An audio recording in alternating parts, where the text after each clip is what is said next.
Hello, welcome to a brand new episode of Look Forward. I'm your host, Jay. I'm here with my co host, Brad. I feel like you're short selling this by calling it an episode Yeah, it's a of little bit Look more than an Forward. episode. Yeah.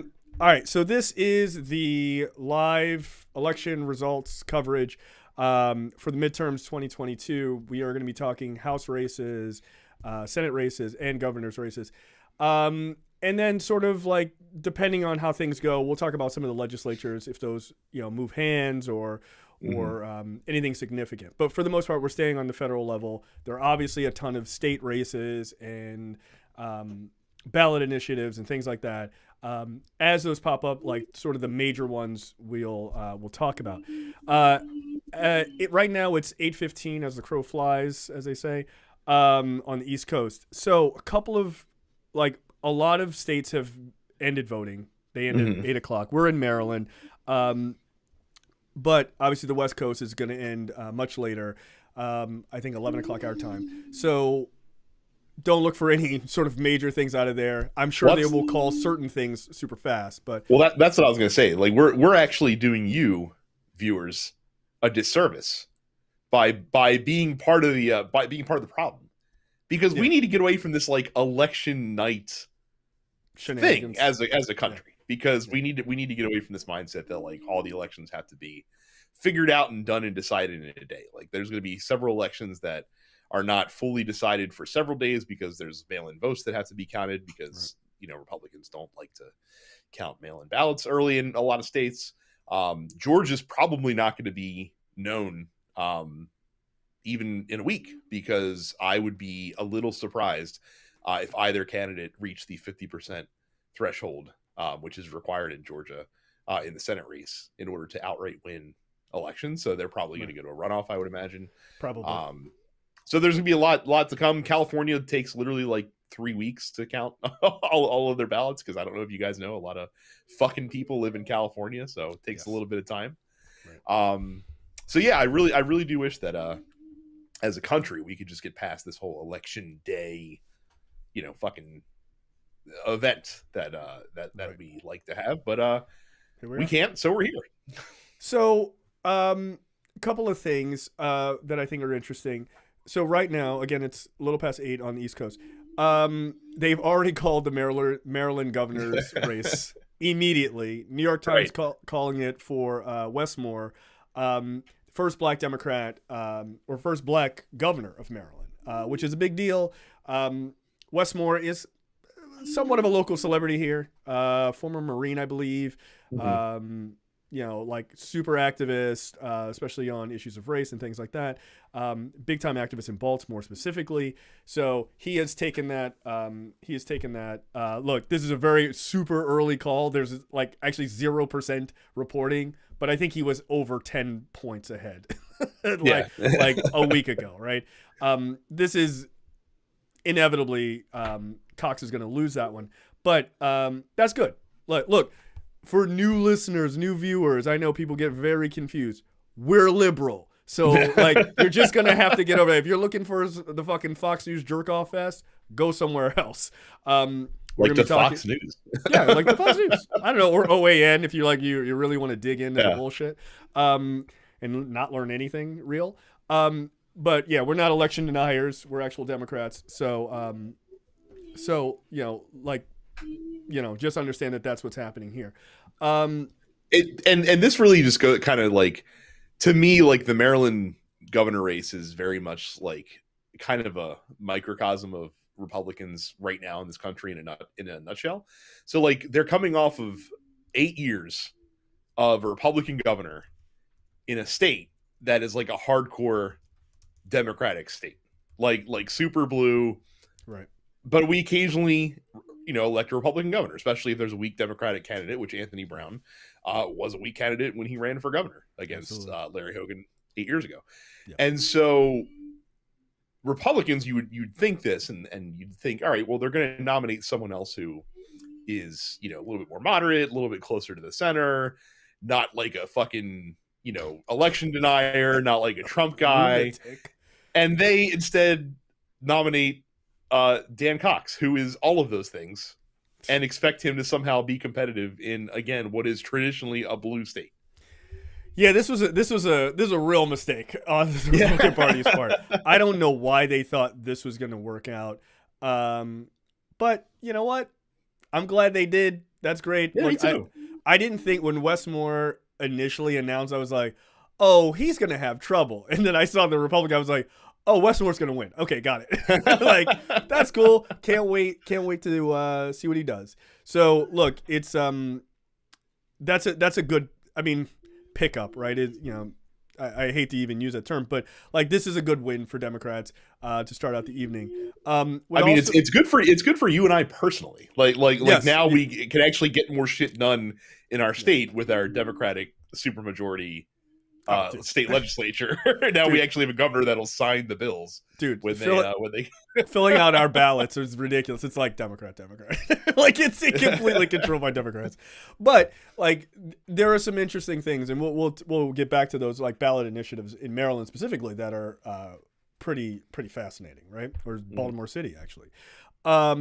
So other things that are early being called, Rand Paul called pretty early for retaining his seat as a useless senator from Kentucky.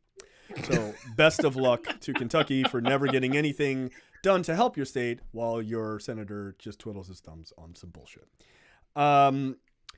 Tim Scott is down in South Carolina. He was projected to be the winner in that race as well, with 11% votes in. So he retains his seat in South Carolina. That wasn't a surprise to me at all. No.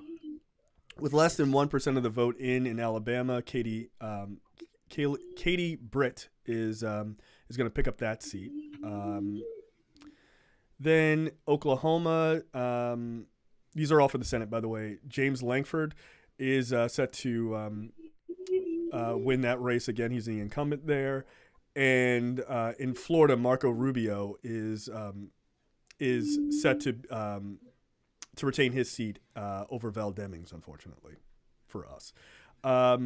Again, I wanted Val to win that, but I didn't think that was likely. Like he's a pretty solid lock for that seat in the Senate. So it'll remain to be seen whether he runs for president again. I don't think it will remain to be seen. I'm pretty sure Marco Rubio will never run for president again. No, you think he's done? No, like he got fucking pantsed on national TV several times by Trump in 2016. I don't it was that, pretty embarrassing. Yeah. So there's a couple of House races that have also been called. None of the sort of big ones. I'm just trying to look through. I apologize. But all of these are sort of races nobody's really super following, but nothing major as of yet. I don't think there's going to be too much that gets called that it wasn't like known in advance. Like none of the like really edge of our seat kind of races were quite there with a lot of these yet. So right, and we're not going to, and like I said, we're not going to be in a lot of states for a while. So right, so only 5% reporting in Pennsylvania right now. Fetterman is leading significantly, but that doesn't really mean anything with 84% of the vote. But again, that's only 5% in. But look, how do you feel about that race in PA? Do you think that's Fetterman's to lose? I mean, I think that is the ultimate toss-up, honestly, with everything that's going on. I think as far as Senate races go, that and the race in Ohio, are probably going to be the closest ones of seats that could technically flip to Democratic control. Right. And Ohio, I might just be hoping and praying just because JD Vance really sucks. And he does, Tim in Ryan's fact. a really good candidate for Ohio. And I think Pennsylvania and Georgia are probably going to be the two races specifically that decide the Senate. And like I said, with Georgia, we're probably not even going to know until next month who the actual winner of that race is going to be. But I think with the way those two break are going to be what really determines control of the Senate, and then maybe Ohio is like a third wheel in there. Basically, if Ohio flips to Democrat, I think that's pretty good news for them. But then we might lose New Hampshire because somehow they got some crazy election denier Trump candidate to be doing pretty well against Maggie Hassan. So Dan Bolduc, or excuse me, Don Bolduc. Look, I I think Pennsylvania.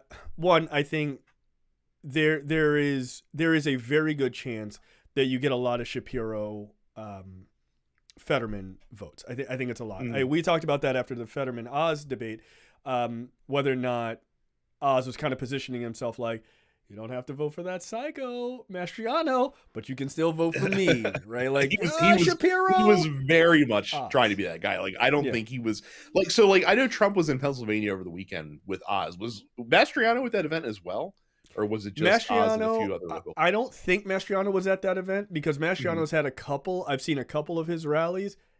Dude, like 75 people showed up. Like I think Mastriano is a poison pill for the Republican Party. I think largely Trump and all those guys are like, didn't work out, which is weird because Trump backed Mastriano if I recall. So it's like it's kind of weird for him to just be like, it's like, dude, he needs your help. Like you walking away hurts him. Like if you rally to him, you might be able to pull it out, but the problem is, think in that case, he's so fucking crazy. Mastriano's a psycho. Like he's fucking extreme.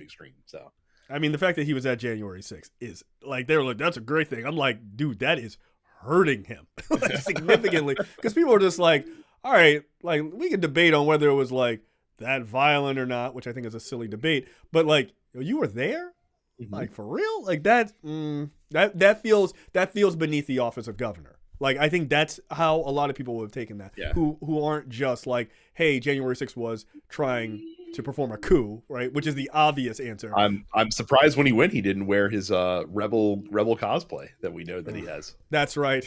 It's like, this is 1776. It isn't. And also, that's the wrong era. Like, Civil War. He's like, oh, shit. Sorry. I'm not that keen on history. Yeah, we know, Dan. So look, I think it's largely Fetterman's race to lose. I think after the debate, Oz got a little bit of a bump, but I think largely what we said before the debate was kind of reinforced, which is a lot of people in Pennsylvania saw themselves in Fetterman, right? With like a lot of disabled folks and stuff like that. There was a lot of reporting on that, and people who had had strokes and like recover from them. They're like, dude, what are you shitting on this guy for? Like that happened to me, right? And people saw that. And look, that level of vulnerability, like obviously he's not faking it. Like he had a stroke. What the fuck? But that gets to people where people with like real, I would say like moral certainty and not just garbage people. Like that gets to people and go, yeah, like how do I feel about that guy? I liked that guy before this happened to him. Am I going to abandon that guy over that? No, I'm not going to abandon that guy. And people tend to And I feel like that you might be right about that because I don't know if you saw this. So on Tucker Carlson last night, they had some like fucking shitty like quack doctor come on to like diagnose Fetterman from an armchair.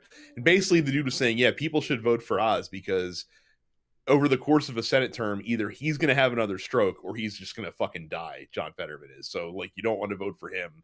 Meanwhile, forget how fucking heinous that is for a second. Like, put that aside. Let's just assume that I take that argument at face value. These are the same people that are also encouraging you to go vote for 89-year-old Chuck Grassley, right, to run for a 6-year term in Iowa. Right, it makes no sense. Get the fuck out of here. Get the fuck out of here. I mean, they've really shown their colors when it came to the Paul Pelosi thing. It's like, look, I don't like Paul Pelosi either. I think that guy is definitely doing insider trading. I don't want him to get hit in the head with a hammer. Like, what the fuck, man? You could just be like, yeah, fuck that guy. But like, I don't want people to just beat up elderly people. That seems wrong to me. But I have some level of a moral center. Theirs is made of, I assume, nougat. Like I don't know even. It's just vapid and empty.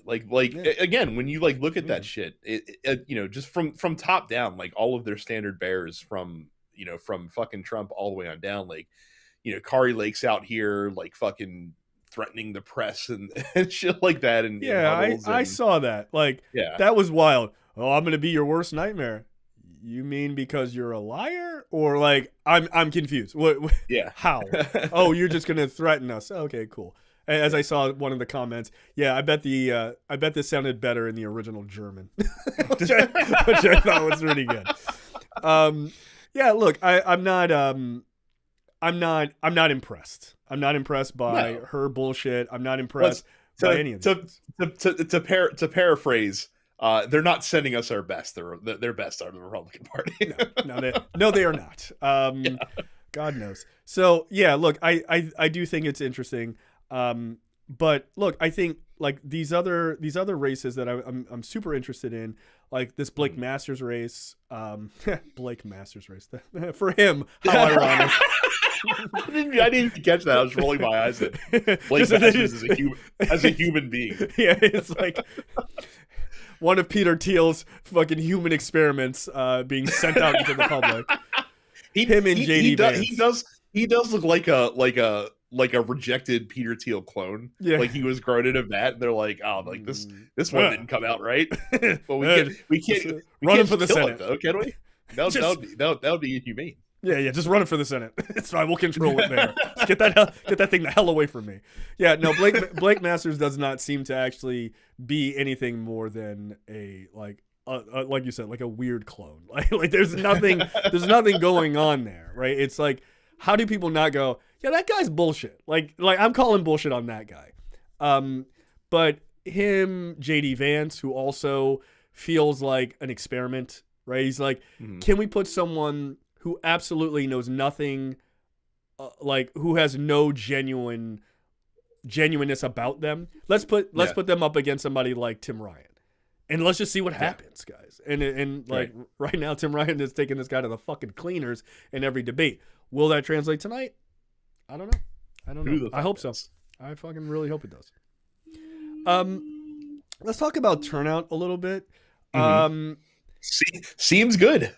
Seems pretty good. So there's reporting that in Wisconsin, the youth vote is at like 360%, plus 360% higher for young people from 2018 than 2018's midterm, which is really fascinating. And then the black vote is like at 130% or 160%, something like that. And then women are like 137 or 123 or something like that. Well over 100% more. Do you think the adage of more people voting is good for Democrats, or do you think both Democrats and Republicans are pretty enthused, so that could kind of drop 50-50? So my theory. Not with black people. Not with right. But so you know my theory. More voting, I think, is ultimately better for Democrats all the time, because there are more Democrats than there are Republicans in this country. That's a fact. I'm not basing that on fucking just anecdotal. Like that's literally the voter rolls when you add them up. Like there are way more Democrats than there are Republicans. So that's always going to be good. It's weird, right? So like, again, like, everyone I'm sure knows typically the party that lost the presidential election does pretty well in the first midterms after that election, because people rarely are satisfied with with the people that are in power, and they want to change. But the problem is that the Republicans aren't a change party. They're literally a move the ball backwards party. They're the regressive party, as we've talked about many times on the show. So it's hard to say because, like I said, where the excitement lies. Now, also with these local elections, you can't just say, oh well, young people and black people and women are coming out because it's an anti-Trump vote or because it's a Dobbs thing. Candidate quality does matter. Like Mandela Barnes is a really solid candidate for Senate, and Ron Johnson sucks ass. He's fucking terrible. Yeah. And so like there is that factor that goes into it as well that you can't just ignore. And that's what you need. Like it's not enough just to be against the other person. Like that might have kind of worked in 2020 just because Trump 100%. is such a singularly weird person in our electoral politics. Right. But it does not work in Senate races, and it doesn't work in House races. Like you have to have candidates that get people excited to actually come out and punch the ticket, or initiatives that get people excited to come out and punch the ticket. Like in a lot of states, abortion literally on the ballot. Like there's states that are trying to enshrine it in their constitution or remove it from their constitution, or things of that nature as well. So when there's things that people can have a direct impact on, it's going to get people out to the polls. Believe me, turnout in Maryland, I'm sure, is going to be juiced a little bit thanks to question 4 being on the ballot. You goddamn right. You goddamn right it is.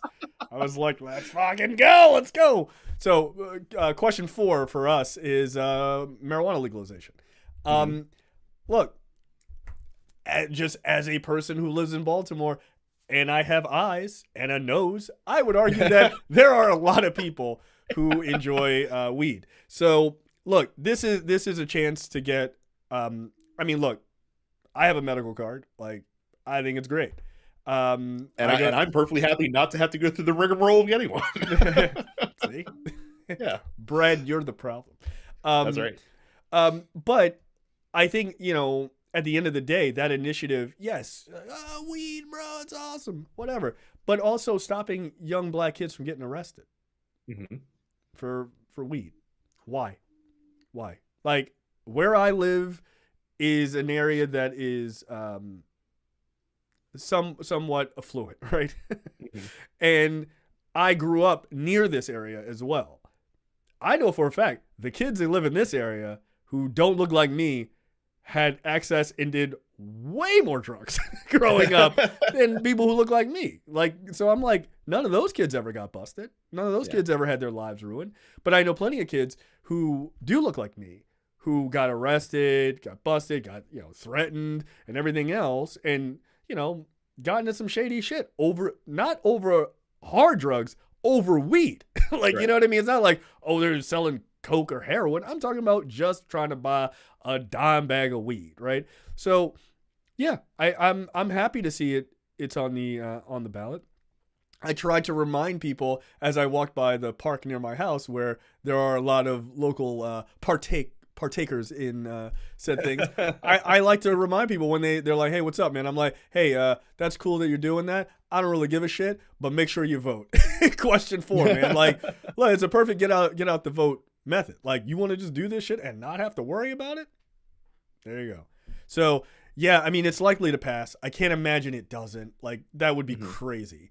And look, it's going to be, it's not going to go into effect until July, which I think is kind of fucking bullshit. Like, that's how it always works. Today, tomorrow. Get those numbers tomorrow. Like, I know those dispensaries are like, hurry up. We're about to make so much money. Holy shit. So, yeah, good for them. And there are initiatives like that that are incredibly important. Like, one of the things that I thought was interesting in Maryland, as we're waiting for these numbers to come in for these other states, Baltimore City has a question on the ballot. Like, people, oh, Baltimore City is such a violent place. It is. The cops are the worst. They are. But a lot of people don't realize this. Baltimore City police are not managed by Baltimore City. Let me tell you something. I live in Baltimore County, which surrounds Baltimore City, yes. And I didn't know that until I saw you say it 2 hours ago in our private chat. I didn't know that until a couple of weeks ago when I heard about that. And I was like, what the fuck initiative is this? And they're like, oh, no, it's actually run by the state of Maryland. So the Baltimore City Police isn't even run by Baltimore City. And so now they have an initiative on the ballot to actually establish that Baltimore City will, in fact, control, the police commissioner will, in fact, control the Baltimore City Police. That might make a significant difference. That actually means that, like, no matter which mayors we had, they never had control over the police department and what they did. Really sheds a lot of light on some of the decisions made by the Baltimore Police Department in the wake of the Freddie Gray situation back in 2015, when we had our brand newly minted Republican governor that was at the helm when all that shit was going on. Yeah. Like, again, when people talk about like politics and only like federal level national politics, and then I don't give a shit about local politics. Like, I don't get into the like heavy minutia of local politics. I will admit, because there are not a lot of resources, right? Like, federal level shit, you can find out shit all the time, but there's not a lot of resources besides like your local papers, really, which is a problem. But this kind of thing makes a significant difference in how young people are treated on the streets, how like just the basics of policing. Because if the capital of Maryland Annapolis doesn't give a shit about what happens to Baltimore, like the last fucking 8 years, they're not going to do any initiatives to give a shit to fix it. But now, if the Baltimore City mayor actually has control and a real say on how things are handled, that actually could make a difference. And these are the things like from the outside, Republicans go, see how Baltimore is such a terrible place. It's awful, right? Trump, it's a shit city and all this other stuff. But was it a shit city for 8 years when Hogan was making the decisions for the police department? Curious, right? Like, it's pretty curious. So things like that. Pay attention to those ballot initiatives, man. Like, they can make the difference between, like, quite literally life and death for some people. Yep. So, yeah, it's and again, and just on a base level, like that's like what you described could be transformative, but just on a base level, like being able to allocate, determine where your tax dollars are allocated on a local level is a huge thing. Like Baltimore County's ballot initiatives are always filled with like, can the county borrow X amount of $1 million to do this, and can it borrow X amount of $1 million to do that? And like that's how you can have a direct impact onto your communities. Yeah. It's fascinating. Like it truly is fascinating. I could not believe that. I was like, Baltimore City doesn't run its own police department? What are you talking about? But like, I would argue probably 95% of citizens in Baltimore City don't know that. And that's wild. And I'm sure people outside, how the fuck would people outside the state know that? They wouldn't. Sure. Right? So, say whatever you want, like those kind of things do matter. So it'll be interesting to see, like, if that passes. I'm sure that it will, because it just seems common sense. You're reading it, you're like, yeah, like why the fuck was that not a thing, right? But if and when that passes, like, it'll be interesting to see, like, what's the scale out from like 5 years from then, right? Like, what does Baltimore City Police Department look like under the control of actual people who live here? Makes a significant difference. There is a amendment on the books in Louisiana to their state constitution that needed to be proofread a little bit better, because the way the amendment reads, they wanted to. So basically, the current amendment on the books basically says, hey, slavery is prohibited in Louisiana unless it is through the appliance of state punishment, like people in prison. Essentially, they're saying, oh, you can, like, those people can be enslaved, that's fine.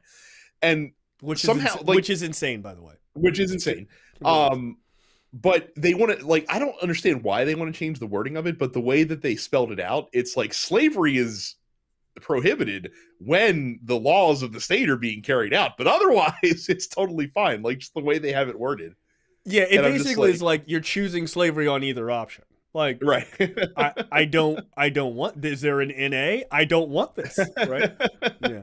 My guess is that gets thrown out. Like, that initiative gets thrown out, because it's like, dude, you picked slavery for both answers. Like, this is unacceptable. And yet it's going to lose, but still have 30% of the people that vote for it. Well, slavery. That sounds great. I mean, look, the 13th Amendment basically says if you're jailed, like, you're a slave. Like, I know people don't believe that, but go read it. Like, it's perfect. That's like, there's a whole documentary about it. Like, it's actually quite true and sad. So, breaking, Democrat Maxwell Frost has won Florida's 10th congressional district, making him the first member of Gen Z elected to serve in the United States Congress. Oh yeah, this is the dude that's like 25, right, or something. Yeah, like that. He's mad young. So, yeah, good for him, man. That's awesome. Good for him. Thank God we got fucking Tad Cadworth off the books in a hurry. Yeah, Gonzo. Record. Gonzo. Like, get out of here. Like, it is really funny.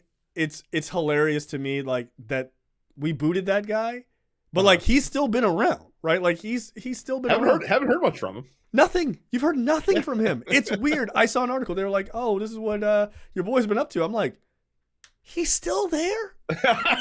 Well, because the primary was so long ago, right? That like we haven't had to think about him for the last 6 months. Yeah, that dude was just like, "Nah, I'm out. Like, don't worry about it. Like, leave me alone." So yeah, look, again, still really early. People are pretty pretty pissed off at Florida. They seem to be pretty pissed off at them, which is again, which is I said this 2 years ago when we did this show, and you guys agreed with me. And people don't seem to realize it. Florida is not a purple state anymore, guys. It is a fucking red state. Yeah, like, it's a just red state. like acknowledge this. Stop pretending like it's a swing state. It's not anymore. It's not anymore. Florida is as red can be. Georgia is more purple than Florida. 100%. By a wide margin, which is a crazy thing to say. I would argue that Texas might be more purple than Florida is right now. Yes.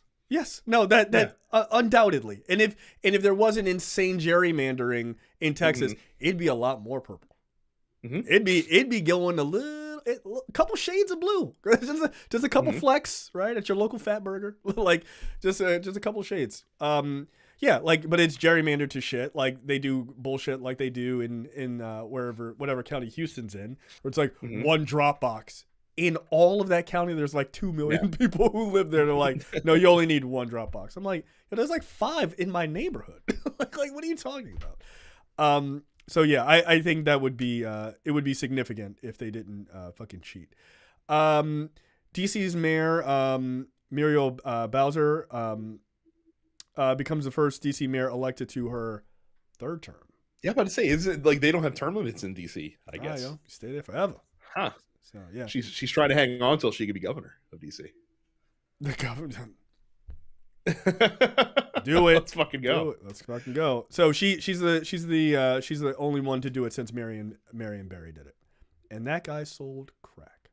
He did. Excuse me, smoked crack. I don't know if he smoked, but he definitely smoked. Well, what was I gonna say? So Lindsey Graham, classic saying the quiet part out loud. Like he I can't remember who he was stumping for over the weekend. But he basically said, like, we don't need to make DC and Puerto Rico a state, right? He's like, that'll dilute our power. Like, he literally said that. or I don't know, man. Come up with policies that appeal to people. I don't know. That'd be crazy, right? Like, again, it's again, the Puerto Rico thing makes me laugh because, like, Republicans are afraid of Puerto Rico becoming a state specifically because of racism. Because they're like, those brown people live there.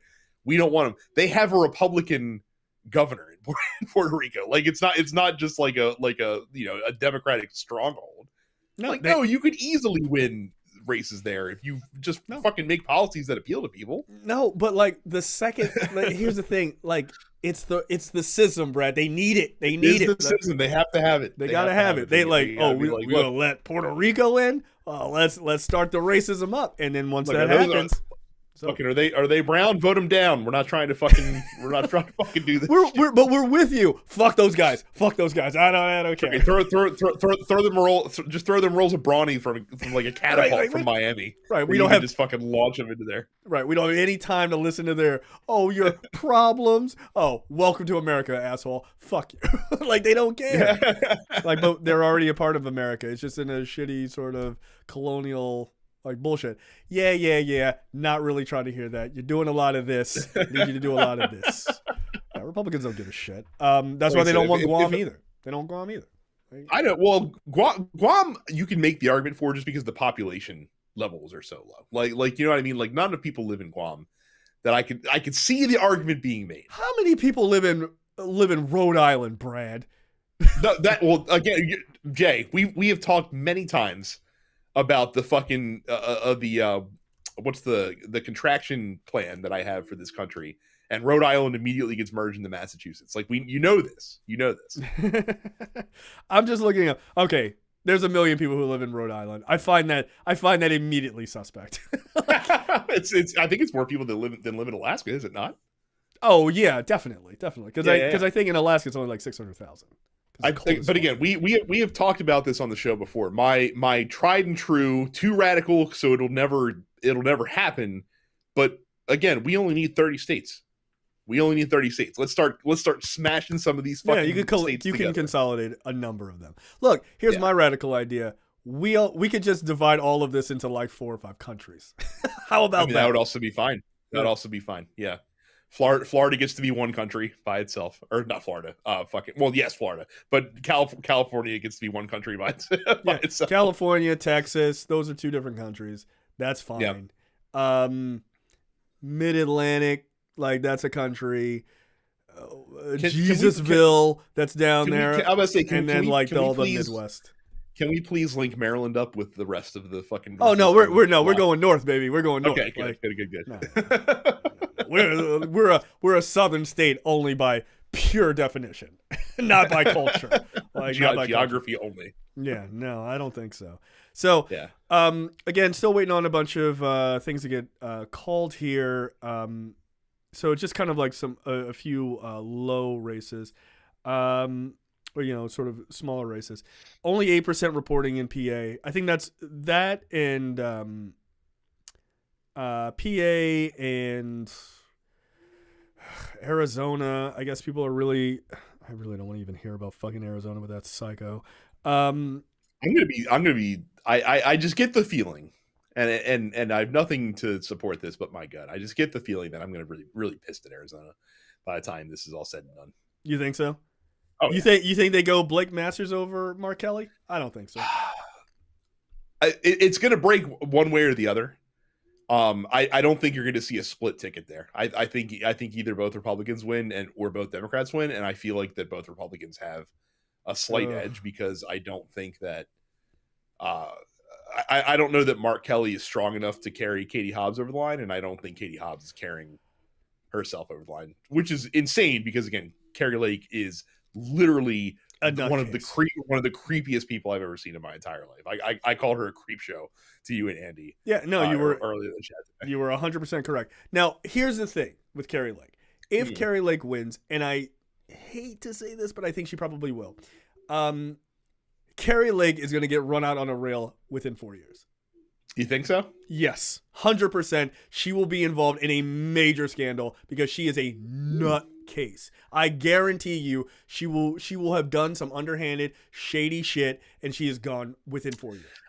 I don't think she sees a re-election. I don't. Let me put this image into your head. All right, and you're going to be really upset for me doing it, but I feel like I have to. Look, I'm gonna fucking Kreskin the magician this one.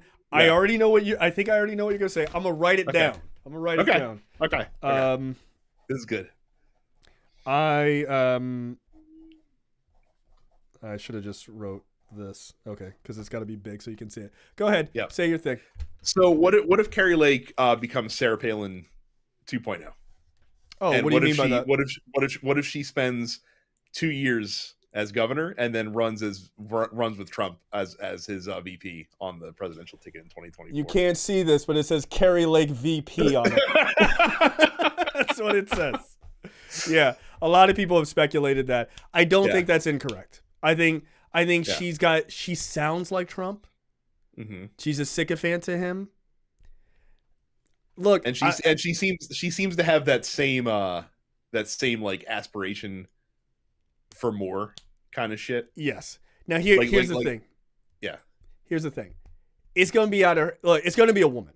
Like, cause Trump is gonna want to be like, oh, fucking Biden had a lady, so I'm gonna have right. Like that's his mentality, right? Like that's always Republicans, just like match minority with minority. Maybe it'll confuse the minority. Like that's right. Yeah. We know the difference between Herschel Walker and Raphael Warnock. Like you fucking idiots.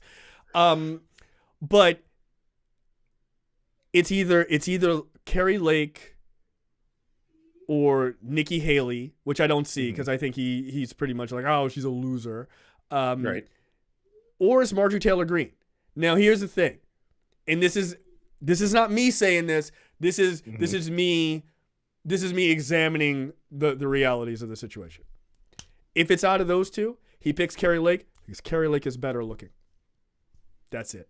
That quite literally. Not only that, but people that are I use this term very loosely. People that are serious around him would prefer him to pick someone with like executive experience because that just looks better. Like it's a better resume candidate for VP.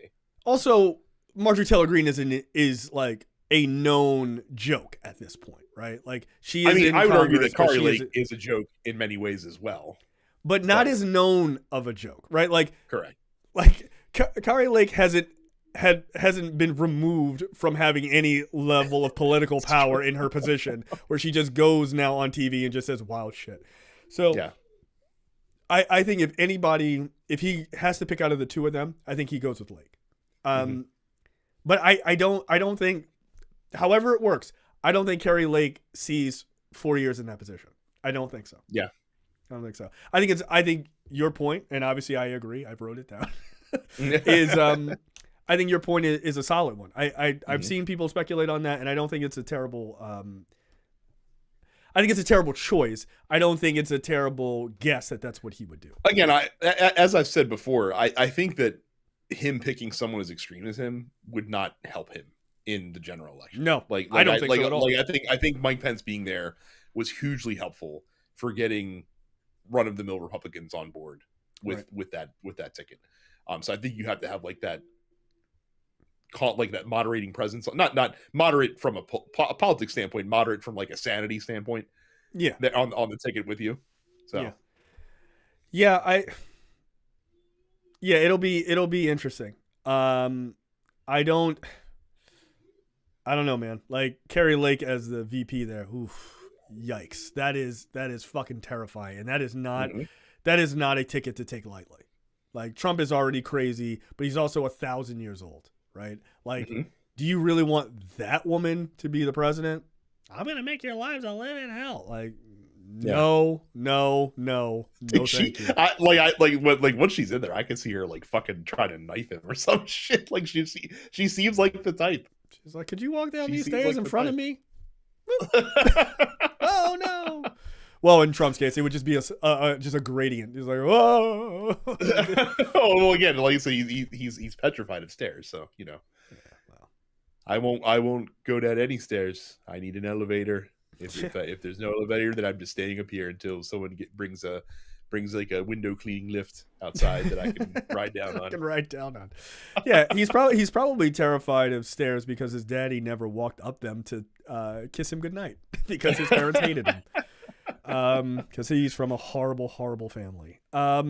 So yeah, look, it's that Arizona race. I think it's going to be pretty disheartening. But it sucks because like the governor race aside, which is detrimental. Mark Kelly's cool, man. Like Mark Kelly, I like Mark Kelly. Like listen to him talk. He's a fucking astronaut. Can never have too many astronauts in Congress. He is like what you want from a senator who portrays himself as like a moderate Democrat, essentially. Like he's someone that will always vote with Democrats, but he will still push the party like respectively. And he knows how to play the game. And just make sure that all the ideas that are rolling out are kind of like group tested, I guess you could say is the best way to go about it. Yeah, and look,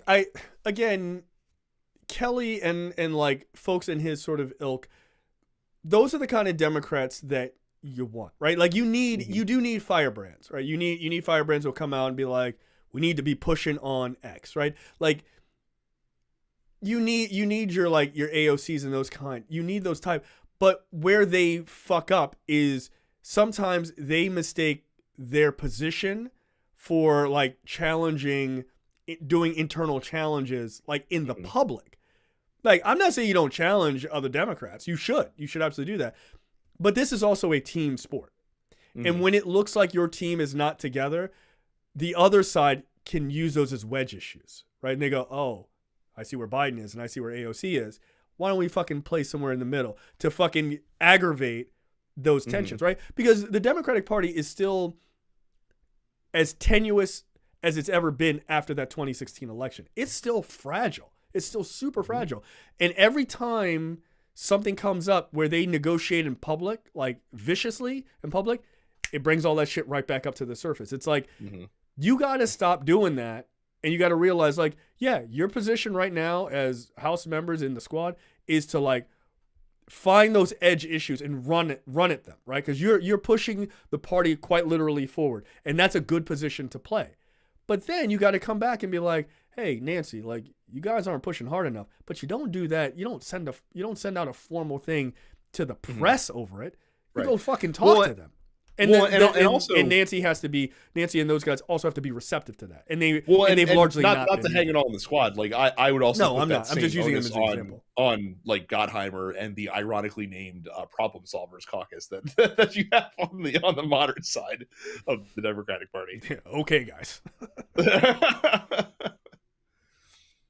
Yeah, I think they're just an example, but like, because they're really an obvious example that everyone knows. Mm-hmm. But like, I think they should be pushing the party forward, and I think they do a good job at that when they are working in tandem behind the scenes with the sort of establishment folks. Like, there's a lot of people, some people who would perhaps have, be platforming a child rapist tonight for their coverage, who would say that, like, you cannot work with like the establishment Democrats because, like, that's just a fucking hashtag that you use all the time, and that's how you frame everything. But I think there are ways to look at that, is you work in tandem.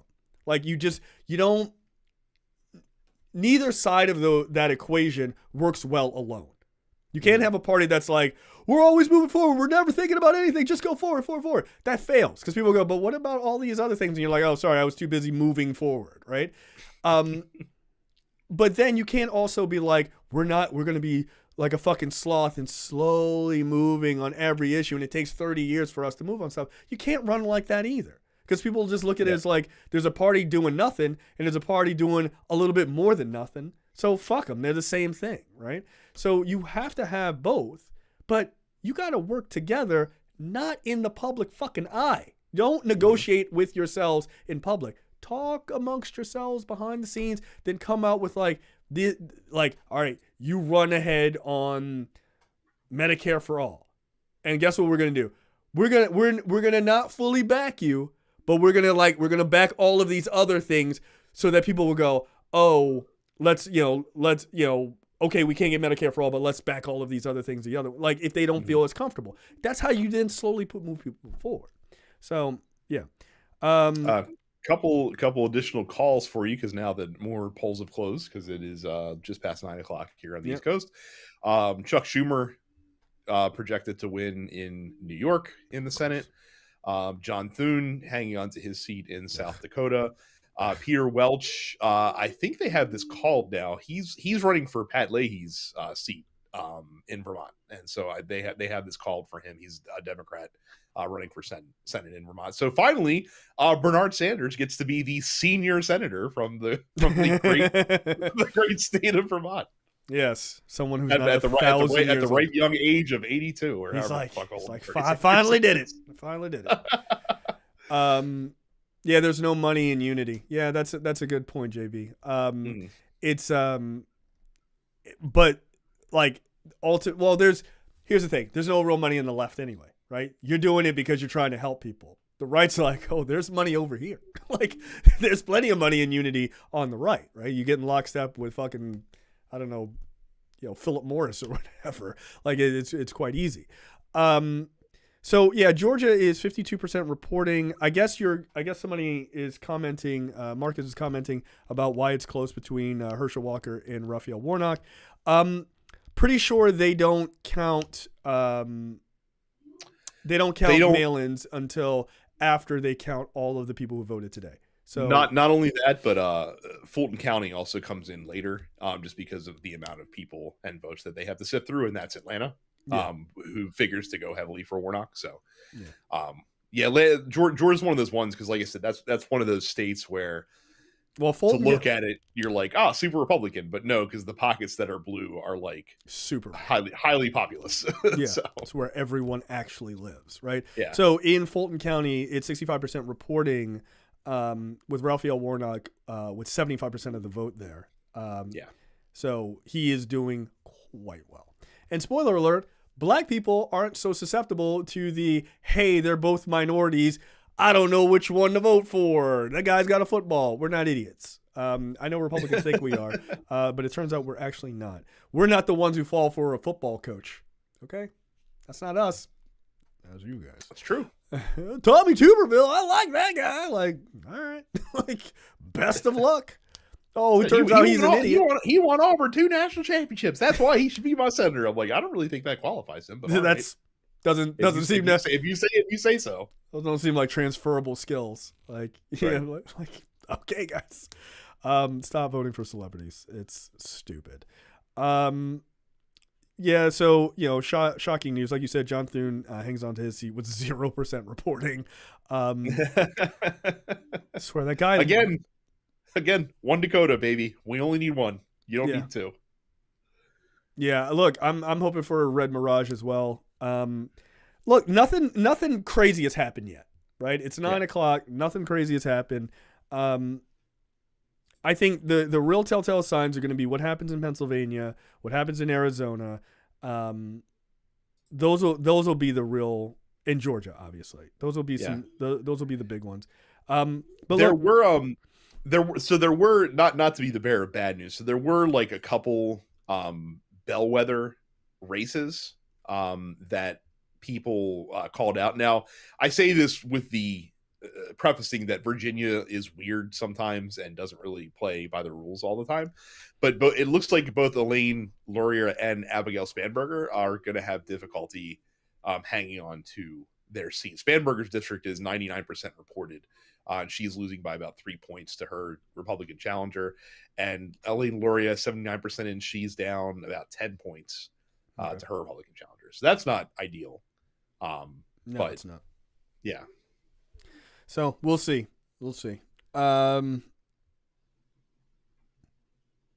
Yeah, Jennifer Wexton is supposed to be the Virginia District 10 is supposed to be a bellwether too. So far, they've called it for her at this point. Oh, they did. Oh, yeah, excellent, great. Okay, because the thing they haven't called it yet. So okay, cool. That's good news, because that was supposed to be, if they were basically saying if Virginia 10 went for Republicans, that was the firewall has been breached. Like, you're in a world of trouble. So the fact that was not called for a Republican, good news, man. Look, I think when this is all said and done, I don't think this is a bloodbath night. I don't think so. No, I don't think it is going to be a bloodbath. I refuse to be optimistic. My logic brain, my logic brain does not allow me to be optimistic. That's fair. But I don't think even if we lose that it's going to be like it's going to be decimated. Like, I think if we lose the Senate, it'll be by an up seat or two, and if we lose the House, it'll be like maybe by 10 to 15 seats.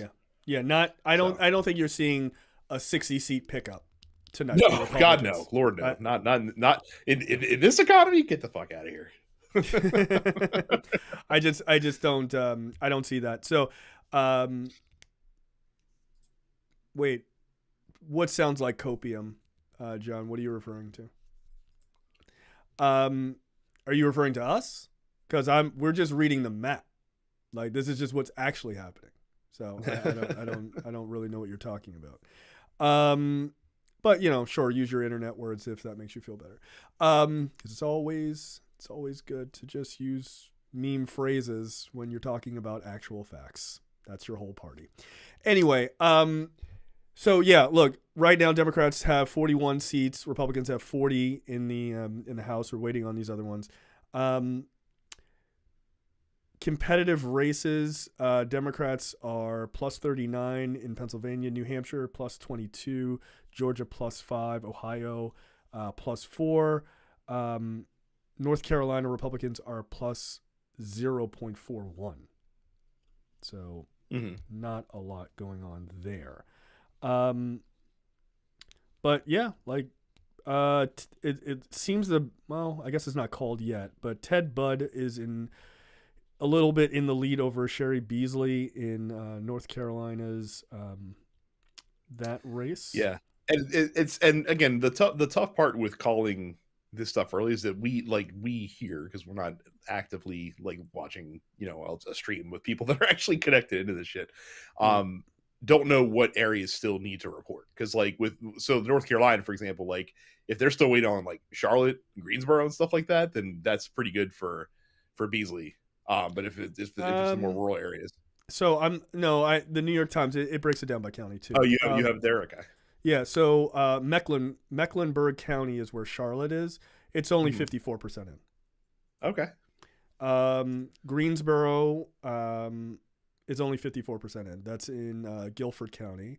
Riley, that's a Democratic stronghold, baby. That's also only at 54%. So, yeah, I don't think North Carolina is anywhere close to being done just yet. So, look, Riley and Wake County is where Riley is, and Mecklenburg. Those are the big ones.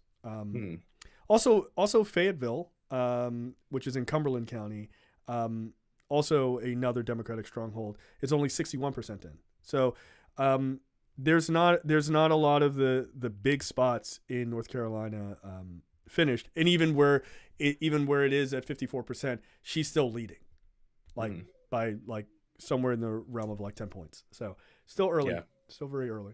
Marjorie Taylor Greene has been reelected to the surprise of nobody in rural Georgia. What are you doing, Georgia? You could have gotten rid of her. Although maybe she'll be VP. I don't know. If it makes me feel better, like it's closer than it was last time. Oh, well, she didn't have any fucking competition last time. Yeah, she ran alone because she's threatened her fucking opponent, and they were just like, I don't need this, which is sad bullshit. Look, Marjorie Taylor Greene, 65%, to Marcus Flowers, 35%. So yeah, it's close, or closer than it was. Looks like Louder Milk, hilarious name. He's likely to win that too. Well, no, actually, I don't know, because it's only 47% reporting on that too. So still really, really early. As far as House reports, Pennsylvania's 8th. That's a D plus 55. Pennsylvania 7th is a D 38. Ohio 13th is a D 31. Ohio 1st is a D 22. Indianapolis District 1 is D 19. North Carolina 13th District is a D 10. Virginia 7th is an R3, and Virginia 2nd is an R11. So keep your eyes on those races as well. Again, I think this idea of a red wave is going to be largely overblown. I'm very interested to see what happens to the Republican Party tomorrow and in the coming days, because I think they have been gearing themselves up like we're going to win it all. This is going to be fucking 2010 and all this other stuff. And it's not. It's not at all. I don't think so at all. They've kind of forced themselves now to, regardless of how the results shake out, to question the integrity of all this shit, right? Because like it's not just about tonight. It's about 2 years from now as well. They're laying those seeds. So. Right. That's the real goal. That's why as much as like, we want Ralphie Warnock to lose so we can get Herschel Walker in, they don't care about that as much. They care about those house races way more, because for folks who don't know, the goal here is that what Brett is referring to is the goal here is that if they can call the race in 2024, whether that's Biden versus Trump or Biden versus DeSantis or whomever, if they can call that into question and send, fake electorates and all this other bullshit, and they can hold basically not a constitutional convention, but I guess actually it would be, then they would be able to throw the vote for president to the House. And it doesn't go to the legislatures, it just goes to the House to vote, which is what they want. And not on an individual representative basis. Like each state votes as one block, and each state gets one vote. Right. Which there are more states that have majority Republican representatives than majority Democrat representatives, even though there still might be more Democratic representatives in the House, period. So right, exactly. So that's the goal. So that should like them winning the House and us keeping the Senate, like, yay, that's cool for like right now. But in 2 years, that's a disaster. That's a potential disaster. Well, again, they like, to your point, they care much more about like these local races, the governor's races, the Secretary of State races in a lot of these states. So they have the opportunity to potentially throw that election into question. Now, again, as we talked about over the last couple of years, I think there's a big difference between talking about throwing a presidential election into chaos and actually doing it. Because it's one thing to talk about it, it's another thing when you're faced with it and the actual consequences of doing that. Yeah, because guess what? People are not going to take that shit sitting down. Yeah. They're not. Especially, like, I know Republicans are like, well, they rigged the last election. Look, here's the reality of that. They didn't. You lost. Like, you lost. Dude, your guy was at 38% approval rating. He lost. Like, he didn't lose. Like, if he lost and he had 70% approval rating, I'd be like, that seems weird. Like, that would be something that I think people could legitimately make an argument about. He was deeply unpopular. And not just unpopular from a policy standpoint, though he had none. Like, people hated him. Like, they hated that guy's guts. He's like on TV, people are like, still fuck this guy. Still do. And this is the only time that I will indulge your desire to look at exit polling, which is useless. This is the only time during this entire No one lies in exit polls, Brad. Everyone knows that. I read an exit poll that said that no one lies in exit polls. No one lies. In exit polling, like, people have like a 60+% unfavorable view of Donald Trump, regardless of party. Like that. That's just general. That guy, dude. Yeah, they fucking hate him. So, like, the fact that the Republicans are like, yeah, this is gonna be our guy in 2 years, blows my mind. Like, they're just like, yeah, this is the dude.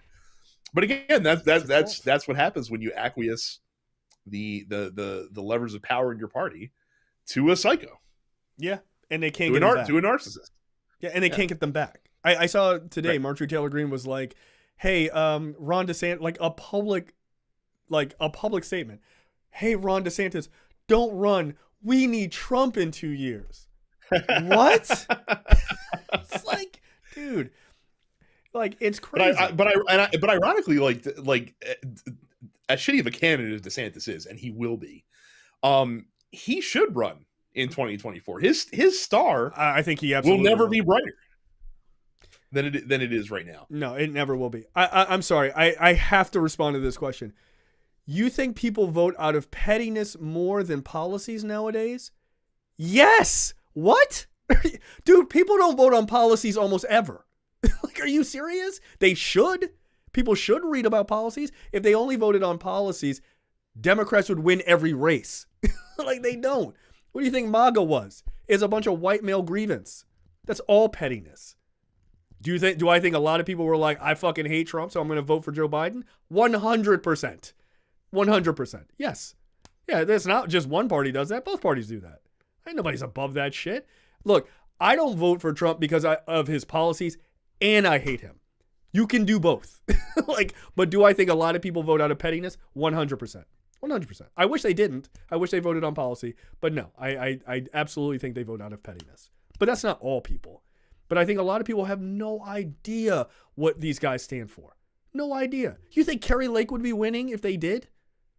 You think Herschel Walker? You think he would be anywhere close to power right now if people weren't just going, I don't know, he's in the fucking party I agree with, and fuck Democrats. Yeah, come on, like that.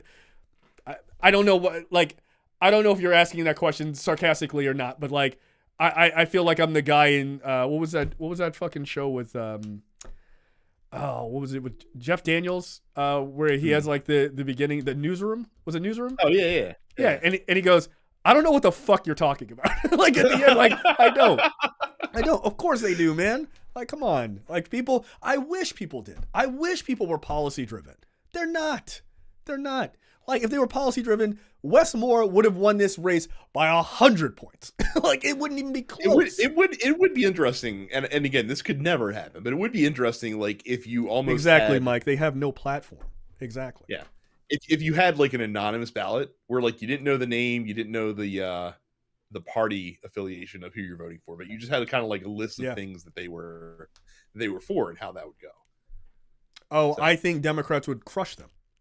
Democrats would crush them because every time there are surveys asking, do you agree with these policies? Democrats win like 70%. But then they ask people, are you a Democrat or are you liberal or whatever? They go, no. They hate labels. Like they don't want to be labeled as a liberal, but they're like, oh yeah, no, I agree with Social Security, Medicare. Like they agree with all that shit. You think old people should be eating cat food on the street like they did before Social Security? Oh, well, no, of course not. Yeah. There's a British idiom that I'm quite partial of that I've said on this show before, where if you give an Englishman a choice between his happiness or causing someone else's sadness, he'll pick someone else's sadness every single time. And I feel like that's the Republican Party. That's 100% them. We are willing to shoot ourselves in the foot to make the rest of you motherfuckers miserable. Yes, and they do. They do every time. Why the hell else would you vote you're voting for a party that wants to get rid of Social Security and Medicare and Medicaid? Like, there's a lot of your people who are on Social Security, right? Like, you're aware of this? Like, your own grandma is, and you're like, fuck them. Don't care. Because it might hurt you. You might get upset. They don't give a shit. They don't care. Like, they don't think about that shit more than 5 seconds in front of them. There was that famous that really famous story that Republicans basically replaced the large swath of their policy writers in Congress with PR people. Yeah.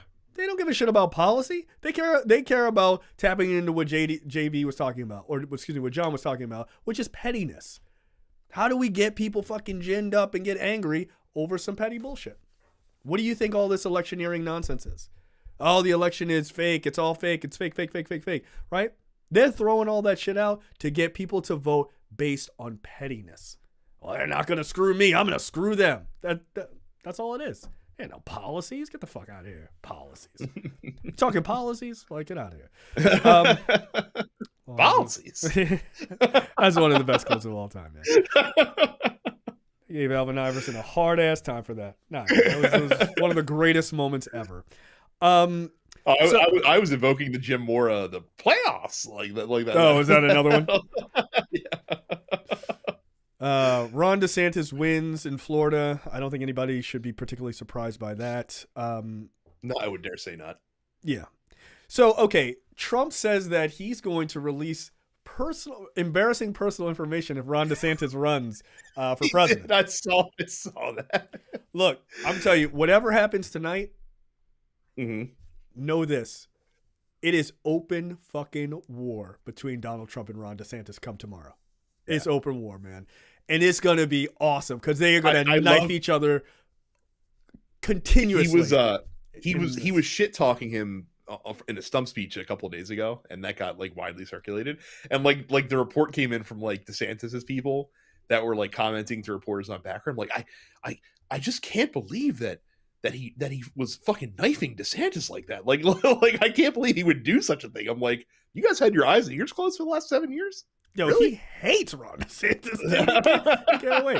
Look, John's absolutely right. Let him fight. Like, dude, kill each other. Like, I can't wait. It's gonna be awesome. But the problem is it's gonna be one-sided. Like I said, Ron DeSantis is not equipped to go head toe to toe with Donald Trump in the court of I don't think so. of a primary election. Well, and look, Trump is a lot of things. Most of them are words you're not allowed to say in front of children.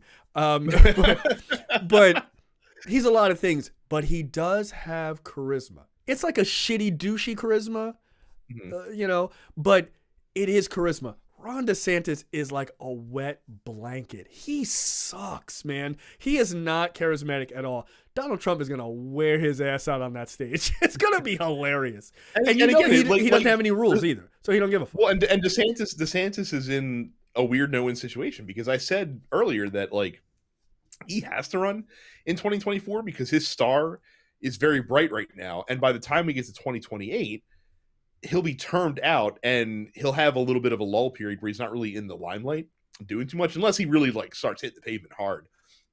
in gearing up for the 2020 election. But at the same time, if he does run now, I feel like if he runs, Trump would immediately like jump in the fray because he fucking hates him, and he would be either like you'd be done like how we're talking about how Rubio will probably never run for president again. It's the same kind of thing. Like Trump would embarrass him so badly that even when Trump's not on the scene anymore, I still don't think that Ron DeSantis can run for president if he gets either. Yeah, I think he's likely to get just destroyed. I'm looking forward to it. Because like, what is your argument? Like, what is your argument? I'm this guy, but slightly smarter, maybe, right? Like, you can't go at him too hard, right? Like, Trump is in an actual perfect position in that primary. You can't go after him too hard because you're trying to court all of his voters. Like, his voters are the base at this point. So you can't go at him too hard. So you have to be like weirdly respectful of what he's been able to accomplish. You can't go after him for January 6th. You can't go after him for like getting impeached. You can't go after him for anything, because the second that you do, his people are going to go, all right, cool, fuck you, man. I thought you were on the team, because they're sycophants. Like they're not going to be like, oh, well, okay, I see what Ron's saying. Nah, yo. So only thing Ron DeSantis can run on is his record. That's it. And best of luck, because you're in a party that don't give a fuck about policies or what you did. They give a fuck if you can style on the other dude, right? I mean, remember, this is the party where Marco Rubio was like, basically like, hey, Donald Trump has a small dick during a debate, right? Like that was like top of the line for them. So no, you're not running in a regular party. You're running on like this might as well be like, do you think I can dance? Like, what the fuck? Like, you're not running in a policy driven thing. So you running on your actual policies and what you've done, which are garbage anyway, but like you running on that means nothing. So best of luck. Jared Polis, election called for him to be reelected as governor of Colorado. So all right, there you go. That's not one I think anyone cares about, to be honest. Or we're worried about. No. So yeah, still slow going. Does anybody have any questions in the chat? I'd be interested to on thoughts on certain races that you want to hear us talk about or anything like that. Just throw them up there. Do you think this is a turning point? Do you think this, or perhaps in 2024, that this will be the turning point for like the big youth turnout? Like they start to take over the electorate, because they are now. Millennials and Gen Z are the biggest voting bloc. Do they pull this away from the boomers, you think? Depends on the success in a couple key races. Like I think that success begets more success. So like if they see that their turnout and their impact had a real sway on some of these races, then yeah, I think that's a snowball that just starts rolling downhill, basically, at that point. But they need to see some gains, and not only that, but they also need to see some tangible benefits from those wins as well. Yeah, I agree. If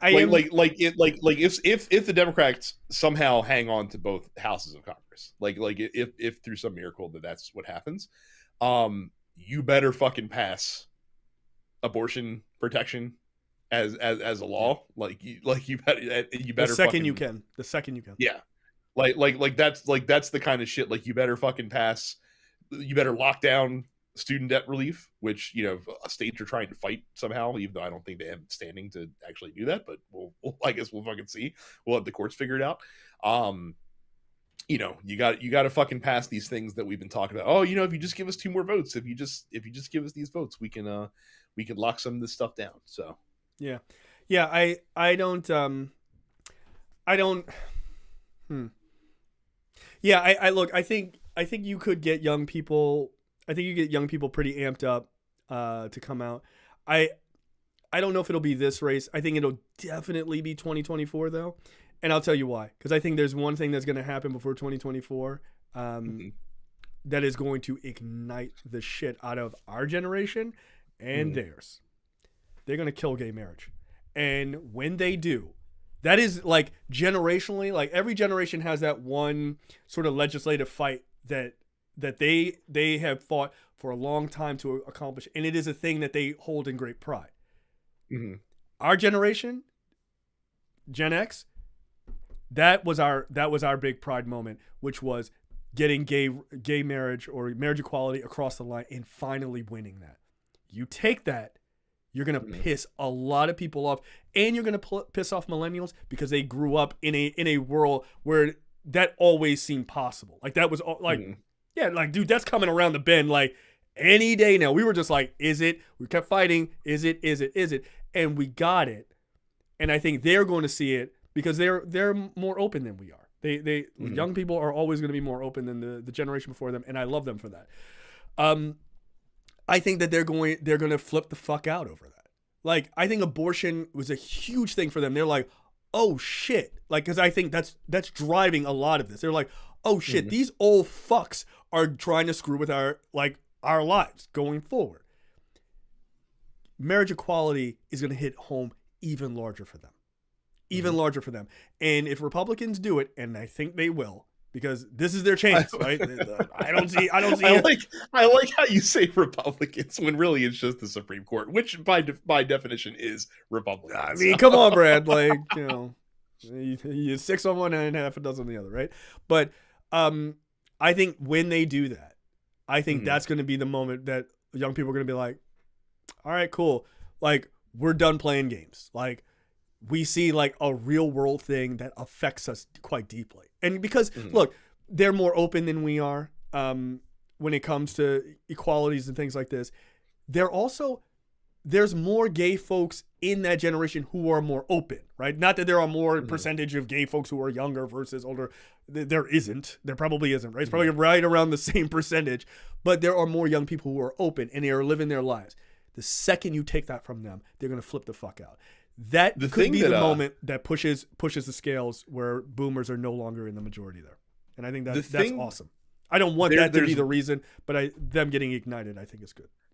There's one, and I mean one positive that came from the Dobbs ruling, and that is I think that it was a wake-up call to Gen X and younger that we can't rely on judicial rulings to protect our rights. Like, we have to codify shit into law, because as you can see, the Supreme Court can just become a partisan hack institution. And guess what? There ain't no elections for the Supreme Court. Like, you're waiting on people to fucking kick it or retire, and that's the only way that they're getting out of there. And then you have to hope that the Senate and presidency lines up in your favor to be able to replace him at that time. It's a huge crapshoot. Probably not where we want to pin all of our hopes and freedoms on.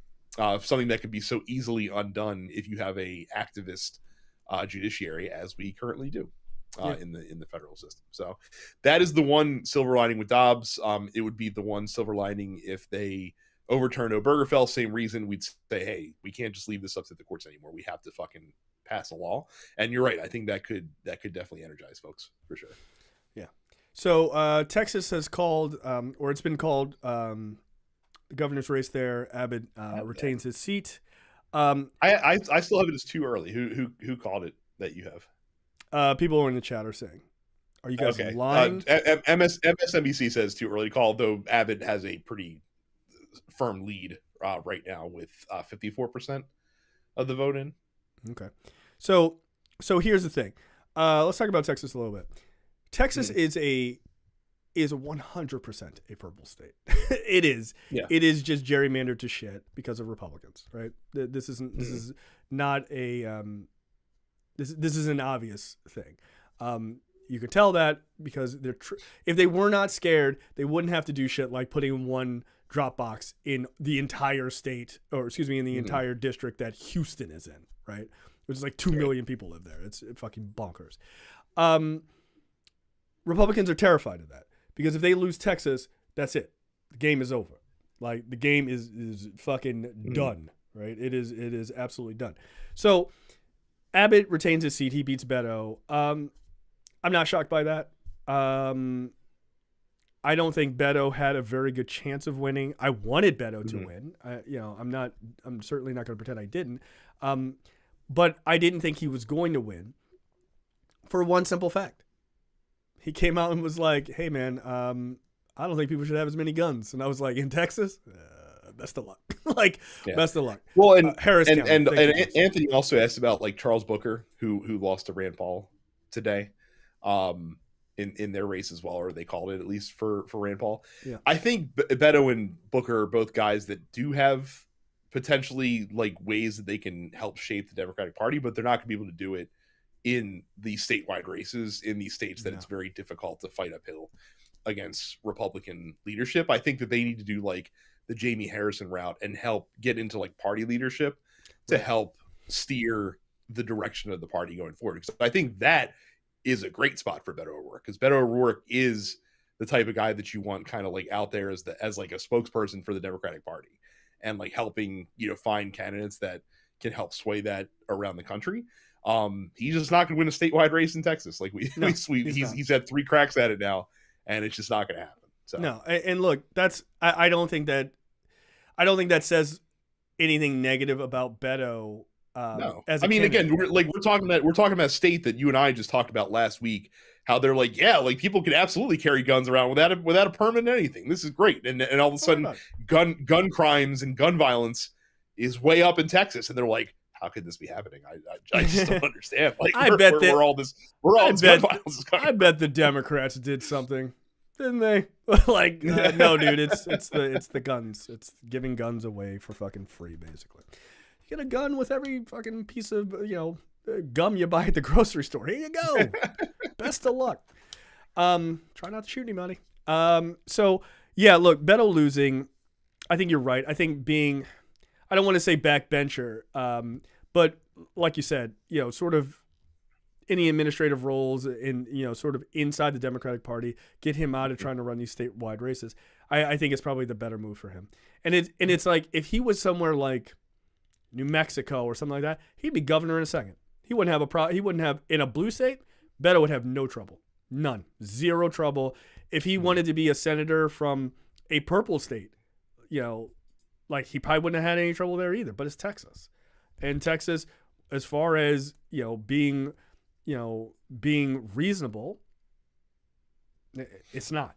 It's not. Well, and again,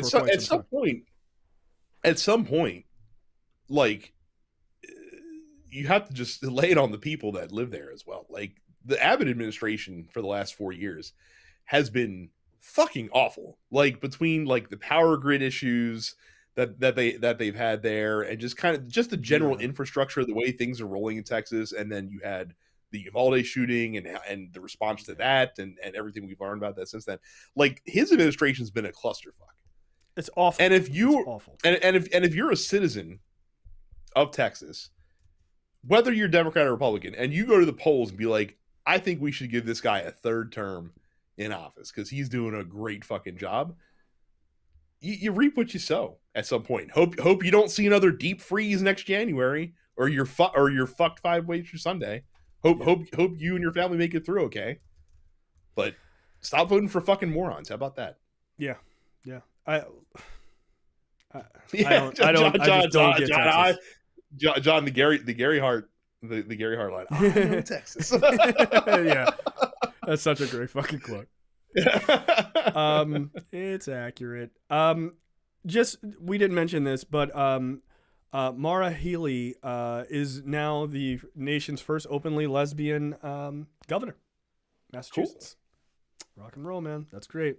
Again, we're still not seeing anything that's like blowing the doors off of like, whoa, I can't believe this is happening. The red wave. Like, that's nice. It's like a ripple. Like, there's not really much going on yet. Again, Pennsylvania hasn't been called yet. Senate is still in the toss-up. House is still leaning Republican. None of that has changed. Pennsylvania has 25% in so far, with Dr. Oz trailing John Fetterman by 13 points. But again, it's only 25% in. So they've called cannabis legalization in Maryland, which was pointed out in the chat by Anthony. What the fuck is 35% of y'all doing out here? 35% voted against it. Yeah. No, Carroll County, Allegheny, where nobody lives. Carroll County, I get. They're like, guys, like we use heroin. Like, we're not trying to fucking downgrade to marijuana here. Come on. Like, we got the good stuff. You put H legalization on the ballot. You get we'll come out for the polls for that. H legalization. That's just what question 4. What's up with that H? Like, why do you even know? Gross. Well, good. I'm glad. I hate that we have to wait till July. I mean, I don't have to wait till July, but I hate that y'all gotta wait till July. But good. I mean, that felt very obvious. I'm happy to hear that. I'm happy to know that young black boys and young black women are not going to be tossed in jail over some dumb shit.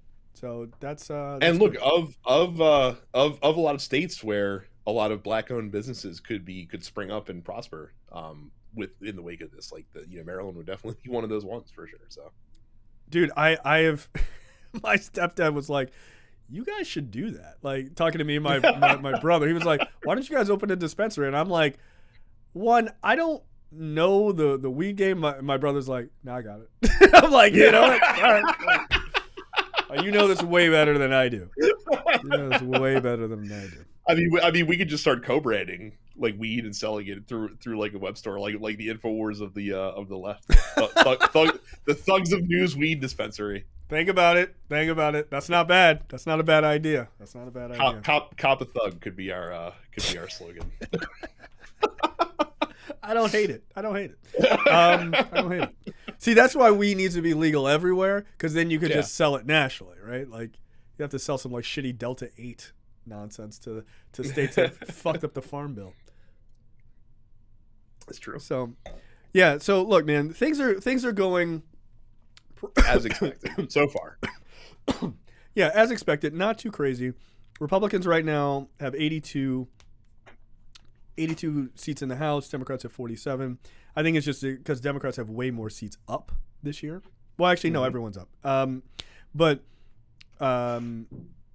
they have way less vulnerable seats. Is what I should say.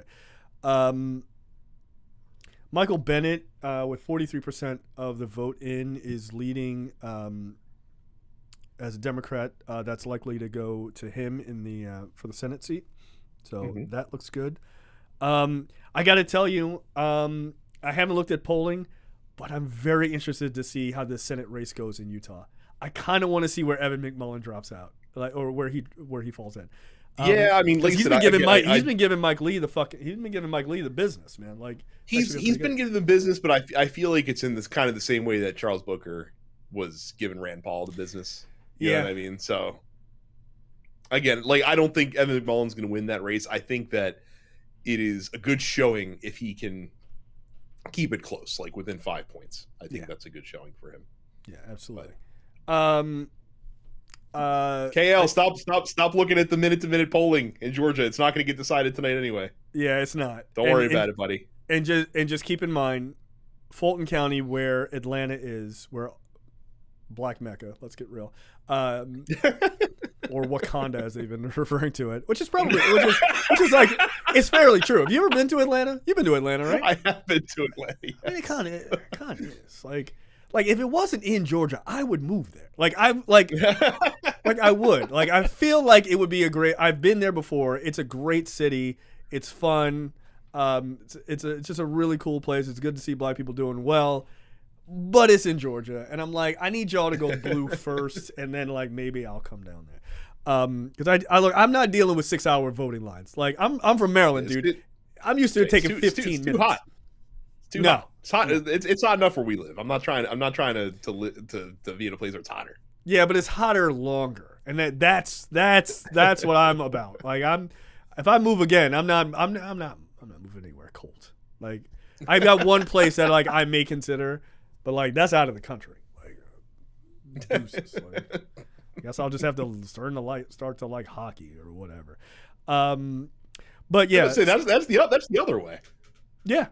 No, I would move to like Toronto. I would. Depends on how shit goes tonight. Like, that all depends on whether I pack my bags. No, you would move to Hamilton. You're well off, and you're not Toronto well off.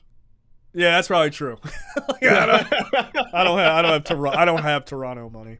You have Hamilton money. You don't have Toronto money. I don't even know where that is, but is that adjacent to Toronto? It's right near Toronto. It's like the fucking the Baltimore to Toronto's Philadelphia, essentially. All right, that sounds good. I'm okay. Yeah. I don't have Toronto money. But don't worry, Fulton County, where Atlanta is only 69% reporting.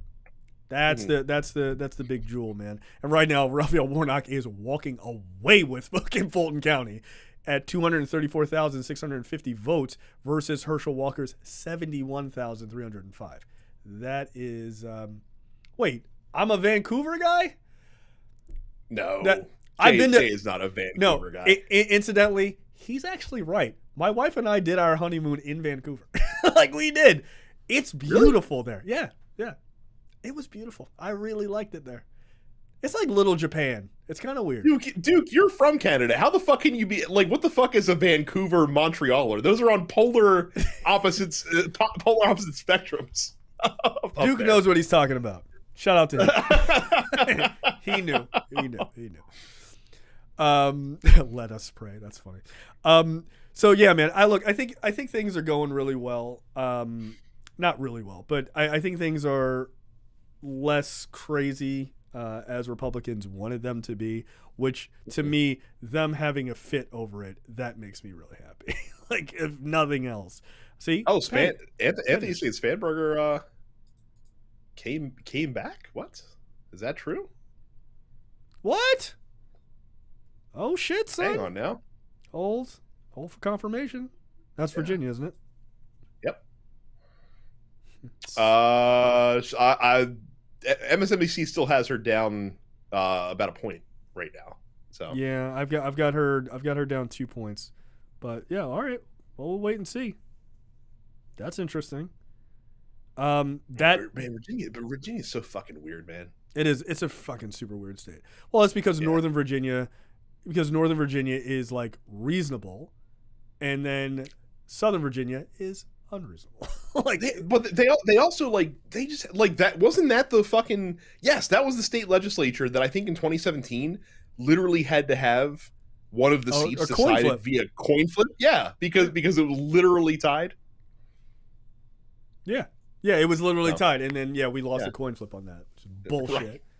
It should be a duel. Come on, man, like a rap battle. I agree. Come on. I agree. A coin toss is lame. Yeah, Virginia's very weird. Pistols at dawn. That's how we settle these tied districts. I mean, if we're gonna go old timey with a coin, toss, why not? Like, why not pistols at dawn? Like, fuck it. Pistols at dawn. You can do Thunderdome instead, which would also be good. I like a Thunderdome. Yep. Thunderdome for democracy. Hell in a cell for democracy. I like that. My money is not on mankind, okay? Like, it's not. That guy did really fun times to get his ass fucking destroyed. I mean, look, Spanberger used to be in the CIA. I'm pretty sure my money's on her if you're if you're going with the Hell in a Cell match. Yeah, play a game of horse. I don't think that's not a bad idea either, John. Oh shit, Spanberger with the windmill dunk. Like, no one saw that coming. Tim Ryan. The Monster Jam. The Monster Jam. She's on fire. With 59% reporting in Ohio, J.D. Vance is out in a little bit of a lead by 6 points, it looks like, over Tim Ryan. Again, wouldn't worry about that one until we get a lot closer. I still think Tim Ryan's going to pick that one up. I really do. I got a gut feeling. I really do. Ohio should be ashamed of themselves if they elect fucking J.D. Vance. J.D. Vance sucks, dude. Like, that dude fucking sucks. But Tim Ryan is doing quite well in the places that you would expect him to be doing. Columbus, it's like Cleveland, Cincinnati. Yeah, Columbus, where Toledo is, he's fucking crushing it. Where Cleveland is, obviously he's crushing it because that's where people who live in cities are. In Akron, he's fucking killing it. Where Dayton is, he's killing it, and obviously, like you said, Cincinnati. So. Yeah, and also Athens County, which doesn't seem to have a lot of people, but Tim Ryan crushed that shit too. That's got greater than 95% of the vote in, and he's winning that county 60 to 40. So that's looking good for him. All right, what else? What other races you guys want to talk about that you think are worth a damn until we get some more information here? Because we're gonna probably tap out. My guess is about 10:30 maybe, because races come in at 11 on the West Coast, but I'm not waiting another 1 to 2 hours. Like, I can wake up and get disappointment. I don't need to be here. Right, and again, like we said up top, those of you that have been with us, like Pennsylvania, Georgia, Arizona, like that shit's not done. It's not gonna be done tonight. Like we're not gonna know the answers to those questions when we no matter how late we stay up. So yeah, no, absolutely not. And look, we will do like we did in the during the presidential election. We came back like 3 days later and we drank and celebrated after Biden won. That was awesome. It's like Ricky's bringing a little dense pixels onto the podcast to get my take on the Brazilian GP, which is happening this weekend. Look, I think Max gets to 16. I think he wins both of the last two races and sets the overall wins percentage record. He already has the overall wins record in the season, but they also do more races than they did when Schumacher set that. So I think that Max will win both these races and just dominate. So yeah, I think California, John, I think you're right. California will be called within 30 seconds. That's easy. They already called the Gavin Newsom race. Like they were like, knock it off. Like, oh, he's going to win again. Like, yeah, of course. Eric Clyburn's seat has already been called. Like, he's definitely he's he already had no chance. I don't think there was any. Yeah, there wasn't any doubt for him. So he's the fucking kingmaker, dude, for the Democratic Party. Yeah, he ain't going nowhere. He's leaving when he's ready to leave. Like, no, he's leaving when he dies. Like he's gonna die in that seat. I guarantee. Let me rephrase that. He's ready when Jesus is ready for him to call him. I love James Clyburn, man. He's a good dude. He is a good dude. That guy's he's been dealing with the shit for a long time, for a very, very long time. So yeah, I think he's fine. Let's see. Yeah, I am very interested to see what happens in Utah. I just want to see how close Evan McMullen gets. Well, I told you earlier, like. Though I don't think it will happen, I would love nothing more than to see the Republican freak out if Democrats expanded their advantage in the Senate and somehow held on to the House. Like, it would be so fucking funny to just listen to just like I might actually fucking watch Fox News's primetime white power hour. I might wait if the Democrats hold the Senate and Republicans get the House? No. If Democrats hold both houses, both chambers. Are you kidding me? I feel like Tucker Carlson would become must-see TV for a couple nights to listen to them lament this shit.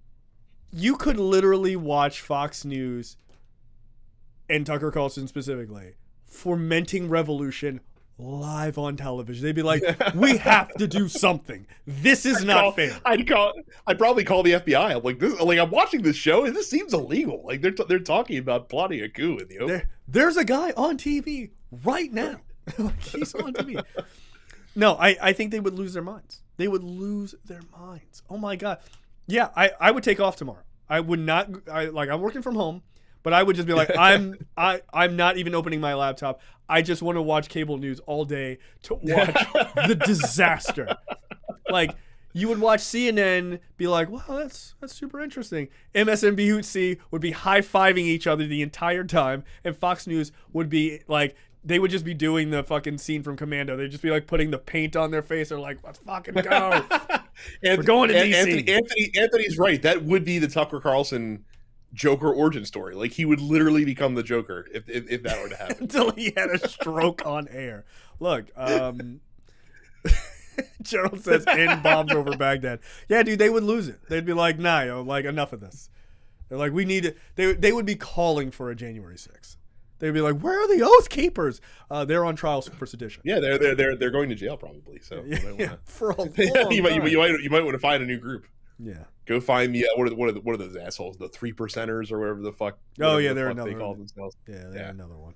Another one of those guys. Yeah, look, line up. Look, go ahead and try it. I guarantee you they've learned some lessons since last time. Yeah. Guarantee. Yeah. Well, one of them is shoot to kill. Yeah, 100%. Probably. 100%. Like 100%. They're coming in. Okay. Not this time. Come on in. I want to have a clear enough shot at you the second your foot hits the floor. Like, nah, yo, they're like Republicans are very naive to think that the government has not picked up on that lesson. Like, look, the government does a lot of things wrong. Shooting people ain't one of them. Like, they do that one pretty good, dude. No, they've learned that. Listen, I'm pretty sure that falls under the long established government principle. Fool me once, shame on you. Fool me twice. Can't get fooled. Won't get fooled again. And they're not. Look, even Republicans. What was it? Lindsey Graham was like, I believe they should have shot him on sight. Like, he was fine with it. He know who was coming through the door. He was like, fuck them, kill him. Oh, what's the Michael Scott one? Oh, that's right. Fool me once, strike one. Fool me twice, strike three. Strike three. Oh my God, Michael Scott, what a great character. Yeah. So look, man, I think it's I think this is a good night overall for Democrats. I'm just really interested to see what the Republican Party would say. I mean, like, the thing is, it's 10 o'clock, and I don't really have much else, just because we have another hour before we get. Well, and it's slow going. Like I said, the shift to a lot of mail-in voting completely changes what election night becomes. Essentially, like, there's a lot of votes that just aren't going to be counted until later this week, so it's going to be difficult to know these answers. So, yeah. Yep. Anyone checking in on TYT, by the way, out of curiosity? I'm purely curious to see how that whole fucking thing is going. Yeah, does Matt Gaetz still have his pants on during the broadcast? Woo! I won. Thanks for platforming a sexual predator. Fucking weird, man. But you guys are liberal. All right. Horseshoe fucking theory in effect, full time. Yeah. As fascism comes to America, why don't we just embrace it instead of calling it out? Cool. No, they're gonna call him out during the show. No, they're not. I would love to know. Yeah, like, I would love to know their justification for being like, you know what, who we should bring on is Matt Gaetz to do election coverage with us. Like, how is everyone else who works there like fucking what? What? Like, wait, no, like a guy in a Matt Gaetz mask that we make fun of? Like, no, the real guy. Yeah, that's a bad idea. Like, that feels like a bad idea. Can we talk about the that one, like, poll that I shared with you guys a couple days ago, where they basically asked, like, Americans about the size of minority and majority groups in the country? Oh yeah, the one I sent you. Yeah. So some of the results are amazing. So, like, and again, this is a nonpartisan poll, so it's not just Republicans. It's the full country. And this is what people's thoughts are. Estimated proportion of Americans that are transgender. Polling results said 21%. Literally 1 out of 5 Americans are transgender. The actual number, of course, is around 1%. Are Muslim, 27%. I love how you're lying. You're just making up. You say, "Oh yeah, Brad, it's 1%." Everyone knows it's 1 in 5. What? Are Muslim, 27% estimated by the American people. 1% of is actual. Are Native American? Apparently, a lot of people not taking history classes ever. Again, 27% compared to actually 1%. Are Jewish, 30% estimated. It's actually 2%. Dude, I said that. Hold on. I sent that one to my buddy who's Jewish, and he was like, "What the fuck are they talking about?" I'm like, dude, these people are maniacs. This might have been one of my favorite ones. Live in New York City. 30% of Americans, according to this poll, live in the city of New York. Americans are pretty dumb. Like, they're pretty dumb, dude. Well, they thought 40% of the population was black. 40%? Yes. 40? Yes, that was pretty good as well. But what it tells me though, like, and there's some other ones that you can read through too that are pretty great. But what it tells me, sorry, I have to interrupt you before you get to this point. Live in Texas, 30%. So they think the same amount of people live in Texas as New York City. Not New York State, New York City. New York City. All right, dude. Like, have you seen the size of New York? Have you New York City specifically, and the size of Texas? All right, cool. Like, you guys just throwing out insane percentages. But what it tells me is that's why Republicans always think that, like, black people are ruining the country, or trans people are ruining the country, or gay people are ruining, or any of these minorities, because they believe they're a part of this percentage of people who believes that it's like everyone is black, gay, and Jewish, apparently, and all live in New York City. Like, that's insane. Like, dude, black people are like 12 to 13% of the population, more or less. Like, to think we're 40% of the population, do you know what we could do if we were 40% of the population? You know how much power we would wield? You'd realize that if we were 40% of the population, Republicans would never win elections, right? Like, yeah.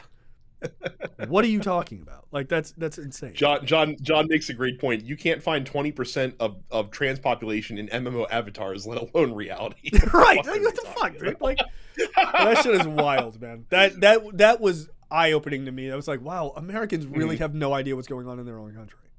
Not at all. Not even a little bit. I love stuff that's just like, even just like general population percentages, like they don't know. Like, they're like, how many percentage do you think are left-handed? Like, it's a pretty well-known fact. I would imagine that if you polled the average person, they could tell you that 1 in 9 people are left-handed. Like, that's just one of those statistics that's kind of remained true forever. I didn't know that statistic, but I assumed it was like 30%.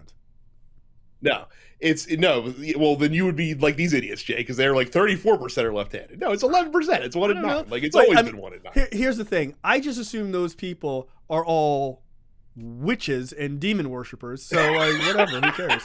Those people should be burned at the stake. I have no idea how many people are left-handed. I live in a house with people who know how to write correctly. So I don't deal with those people. Oh my god. Yeah, this country's fucking terrible. Did you also see Southpaw, stay home? Yeah, get out of here. Beat it. Did you also see the I think it was a town who voted and passed like a resolution to force the local Starbucks to work quicker because they didn't want to wait in the drive-through line. Like they passed a resolution saying, "Oh, this local Starbucks has to work faster because the drive-through line is too long." So we're gonna literally pass a resolution as a town to combat this private business because we don't like the speed in which they're preparing our frappuccinos. Yeah, that's ridiculous. Like what the fuck?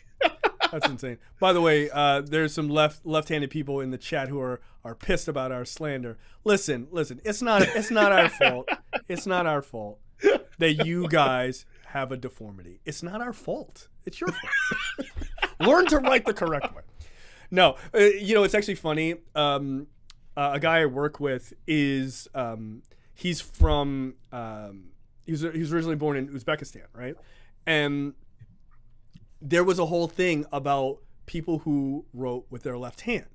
They forced them to write with their right. So he's like, yeah, everything about me is stronger on my left side, but I stupidly write with my right because I was forced to do that as a child. He's like, it makes no sense. He's like, I eat with my left, like I hold my kid with my left, like all of the like things that a left-handed person would do because that's their dominant side.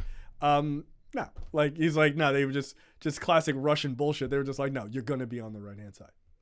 Yeah. Oh, yeah. Obama's a lefty. That's true. Socialist. Think about it. Think about it. Like people having a problem with people with being left-handed is fucking insane. Like this makes no sense at all. Like, yeah. So yeah. And it's very weird. What a very weird tangent. Like I said, Terrence, you're the 1 in 9, man. Like you're the 1 in 9 people that are part of this network. Like we have to have a token lefty in there. Look, I got to tell you, explains a lot. Explains a lot to me. Personally, I feel bad for you guys smudging your handwriting all the time. Like that's got to be painful. You know, you do have a higher chance of dying by using power tools if you're a lefty. That's true. Because they're actually they're designed for right-handed people. So, like, it's a known fact that most people left-handed will end up cutting both of their hands off with a chainsaw. That's just a fact. Like that part may be an exaggeration, but the power tools issue of getting hurt with power tools is higher for lefties. Good. Like I said, this diversion in the left-handed slander just kind of goes to show you like kind of how the races are rolling tonight. Yeah, this is not that exciting, guys. It's not that exciting. Like you can watch here and find out just how people are going to die with power tools. We call it silver surfers. John Kennedy won re-election. John Kennedy won re-election for the Senate in Louisiana. That guy went to Oxford somehow, which you would never know. That guy is a fucking asshole. Well, if you, maybe you'll see a crackhead. Like, please stop. Just like, please stop talking. Please stop talking. That guy irritates the shit out of me. I'm surprised we didn't actually play that ad on this show when that came out. That shit was hilarious. That dude is the worst. Absolutely. Oh my gosh. Yeah, look, I think at this point, I think we're gonna call it for ourselves. But look, I think things are going. I love how we riled up everybody on the left-handed conversation. People are really pissed. Like, hey, what the fuck? It's like Ron DeSantis won re-election. Yeah. Left-handed people are the devil. I will kill you. Like, I will find you. Like, oh, nice. Democracy is dying, guys. So, Kuro, thoughts on Wes Moore? You weren't here at the very beginning of the podcast when we were praising my new second favorite bald black guy that exists in the world. So I'll just say this: shout out to his lieutenant governor, best name ever. Yep. People who know, they'll know. But I love that.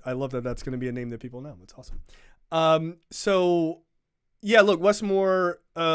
We'll just do a quick reiteration on that. Like, Wes Moore is like a local celebrity here. Former military, Marines, I believe. A lot of like serious activism as far as, especially in Baltimore City. Look, I think this is great. I did not think that he had a chance. I did not think he had a chance when he first ran. And then I saw who the Republicans were running. And then I said, oh, okay, he's going to win. Okay, got it. And that turned out to be true. It really comes down to how much will he win by, not a matter of like will he win, which is why they called this shit like super fucking early. Yep. So look, I'm happy for it. I think it's great. with 34% in, he currently has a 25-point lead over Dan Cox. Best of luck. He said he was always running as if he was 10 points behind. I'm like, dude, you seem to be running like you're 99 points behind because you're kicking the shit out of this guy. But look, yeah.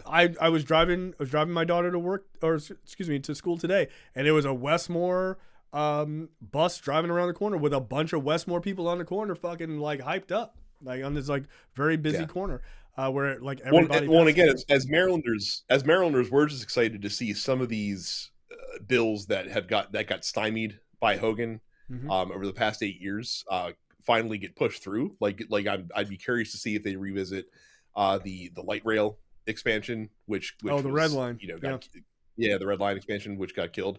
I'd be curious, and I think this is great for Baltimore in general as a city, because Larry Hogan didn't give one fucking shit about Baltimore. Yeah, no, he actively shit on the city, like did things that he knew that were corrosive to the city. So. Yeah, fuck that hypno toad. We'll see him in his. We'll see him in 2 years. We'll see you in 2 years. Nope. And hey, Larry, if you're listening, you're gonna get the shit kicked out of you in that race because you're too fucking reasonable for those psychopaths. You're like, well, I had a really good time in Maryland doing these policies. They're like, tell a joke about your penis. Do it. And when he does it, they're gonna be like, get the fuck out of here, nerd. Beat it. And Donald Trump is gonna embarrass you. He's gonna embarrass you. Yeah, can't wait. I can't wait to see how many times he brings up the fact that his dad was one of the ones that really led the impeachment effort against Richard Nixon. So that'll be fun. You think he will? Just a couple times, like if anyone wants to root out DC corruption, like it's in my family. It's in my family to do it. So. Yeah, you gonna do it? Well, I mean, not me, but if my dad was here, he'd do it. He was a real man. Yeah, shut up, nerd. So yeah, look, I think this race again. I've said this a number of times. I think this race is largely not going crazy well for Republicans. They are not dominating in some nutty way. They lost two races, two very important House races to Democrats in Virginia, which were kind of the firewall. This Spanberger race seems to be kind of locked up, right? She was down 2 points, and she was she's gonna win it.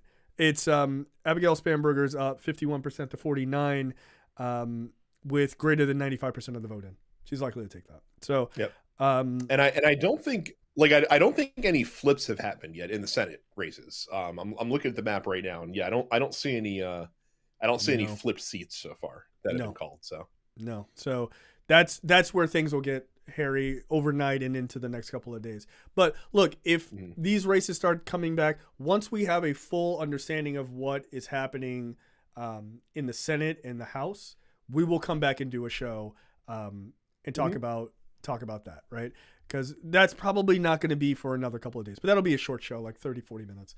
But this will be the show for this, unless the Democrats again hold on to both houses. Then we're having drunk podcast repeat 2.0 like we did in 2020. Come on. I got a Japanese scotch. I got Japanese whiskey upstairs that is dying to be drunk on air. Okay, like knock it off. I might even celebrate with an edible. Why not? It's legal now. So that's great. That's great news. I think Democrats did exactly what they should have done, which is get off their duff and fight. This was the night for fighting for democracy, and it seems like, at least for right now, it seems like they held it. They held it together to some extent where it wasn't a fucking blowout. We'll see whether Republicans ultimately take the House or the Senate, but if they do, it's going to be by very little. And I don't think they're going to take the Senate. Like the little meter for the New York Times, it was leaning a little. It was toss up, but it was leaning towards the right. Now it's back. It's back at dead center. I think that this is the fucking meter, like the goddamn forecast meter for the Times. Get the fuck out of here. So, I think this is. Oh, look at that! Letitia James wins New York Attorney General. No shit.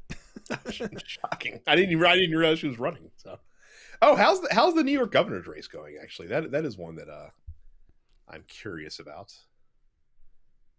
Oh God, Kathy Hochul is so far crushing. I don't know what ballots have come in so far, but she's up by about 30 points on Lee Zeldin right now with 30% in. So yeah, I think that one's done. Again, that just goes to show you don't fucking trust polling, because polling had that as like, oh, this is dead heat, or like it's a narrow lead for Hochul. I'm just like, all right, I guess. And look, I didn't talk about this on here, but you're an asshole. I just saw when you put in the chat. I just saw it. That's fucked up. But look, it is funny though. Crap, Rave.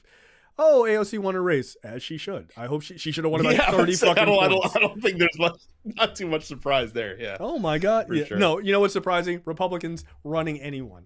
I'm gonna beat AOC. Are you? You sure? I think they also did like the classic Republican thing. Like they found like a pretty young Hispanic woman to run in the district against her, because they're like, oh, surely this is the only reason that they're voting for, right? Why do they think this makes sense? I don't understand. So because they're dumb. Because they are.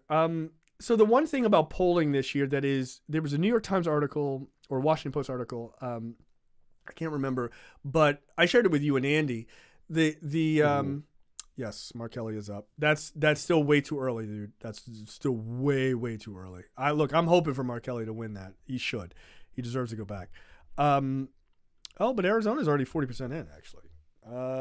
Yeah, Mark Kelly is look, here's the thing with Arizona, and then I'll get back to my polling story. Arizona is really one county. Okay, like it really it's really only Maricopa County because no one lives anywhere else in the state. Okay, they all live there. That's where Phoenix is. Like I understand like Yavapai County, Blake Masters is winning. Ain't a lot of people there. All right, there's not a lot of people there. Like, yeah, Blake Masters is winning with 43,000 votes to Mark Kelly's 35,000 votes. Yeah, Maricopa County, Mark Kelly has 495,000 votes. Right, like there's nobody lives in Yavapai County. Nobody really lives in Coconino County. That's like 20,000 votes Mark Kelly has. He's beating Blake Masters, but he has 20,000 votes. Like, there's not a lot of people who live there, right? So there's largely like, you know, like he could probably squeak out if it stays even, he could squeak out another 20,000 votes. Like, it's just not that many. But most people live in Maricopa. So the thing I was going to talk about polling before we get out of here is there's a New York Times or Washington Post article that basically talks about how there's pretty much like 5 to maybe 7 major polling outlets, right? Like these are like your CBS polls or your Susquehanna polls and stuff like that. Like these are the big ones that the PPP polls and stuff like that, the ones that you're used to seeing, right? Those names you're used to seeing. Mm-hmm. There is a ton of conservative polling that has come in this year that basically conservatives are flooding the polling. And it's like Joe Blow's polling or like MAGA polling, right? Like they're all bullshit. And they purposely use skewed information in poor data gathering models to basically rig the polling towards conservatives, right? Like this is the New York Times or Washington Post saying this. This is not me saying this.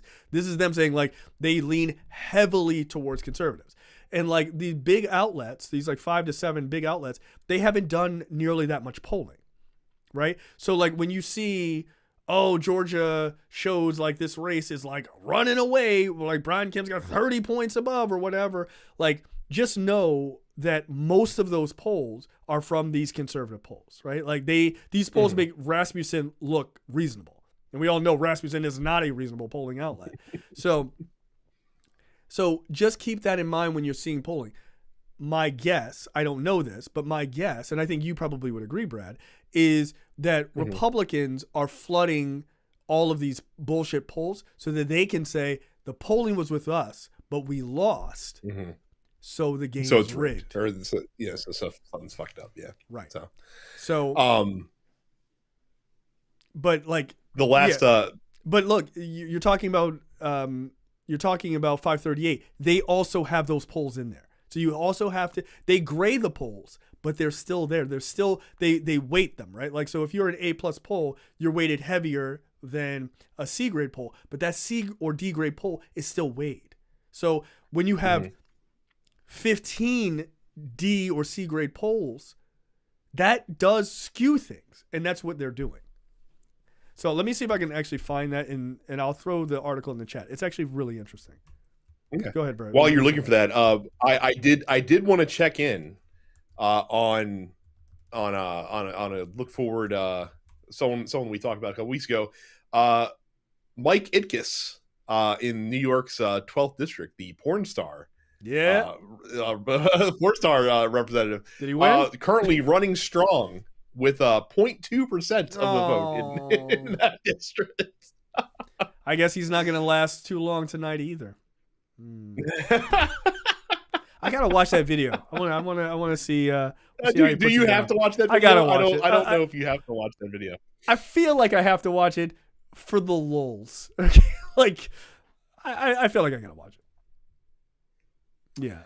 Yes, Arkansas did elect Sarah Huckabee Sanders to be their governor, which should be very sad for them. So. Best of luck.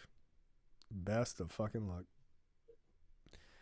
All right, I got to see if I can find it. I can't find it right now, but it was a really, really interesting article. But I think it's telling that that's their method. Mm-hmm.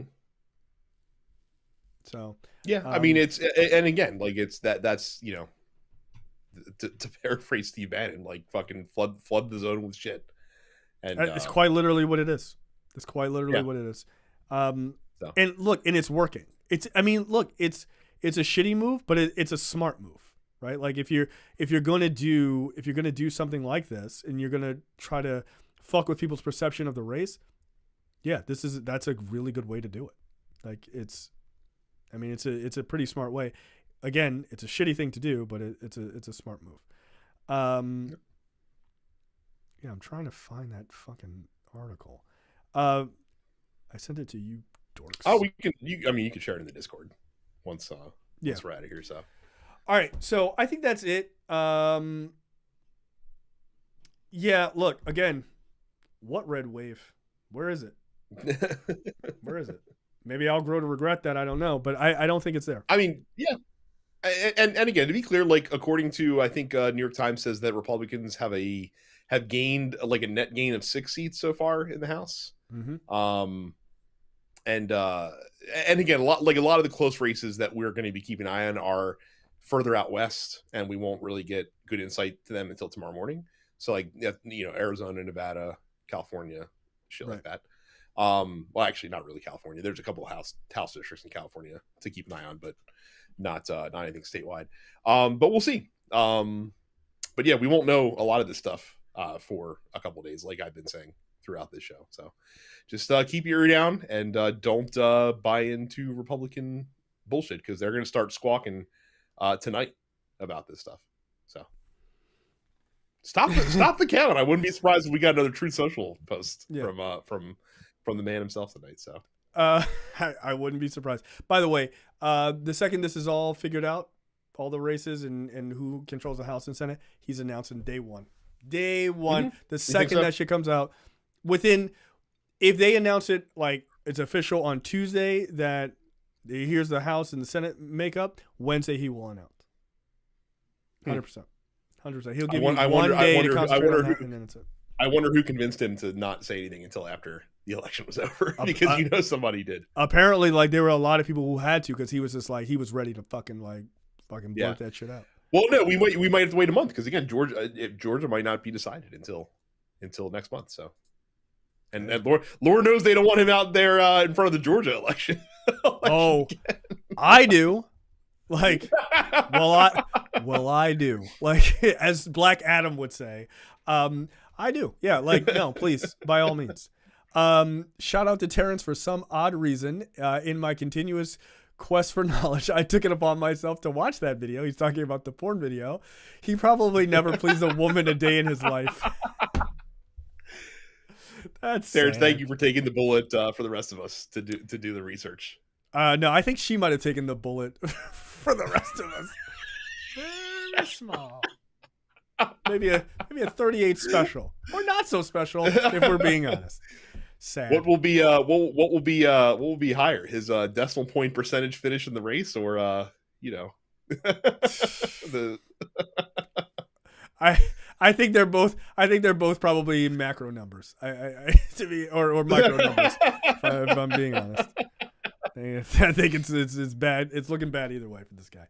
Why would you do that? Like, you got to be putting it down to do a porn video and release it. Like, you got to be like, I fucking nailed it. But like, maybe either that, or the greatest elaborate plot to nail a porn star. One of the two. Yeah, he was like, no, this is for politics. I'm gonna run for Congress so that I can sleep with a porn star. They'll let me do it. It'll be fine. Okay, this is fucking weird, bro. All right, that is they're both rounding errors. They're both within the margin of error, let's say. Oh, she didn't take much of anything. God damn, that's fucked up. Now that guy's little penis is just on Pornhub forever, like forever, dude. They will always have that to throw right in your face. All right, that's it for us. We will see you guys when we get this. We'll get this all shaked out in a couple of days. We'll be back. We'll announce in the Discord, on our Twitter account. You can find our Twitter account right there. So check all that out, and we'll see you guys next time. Bye.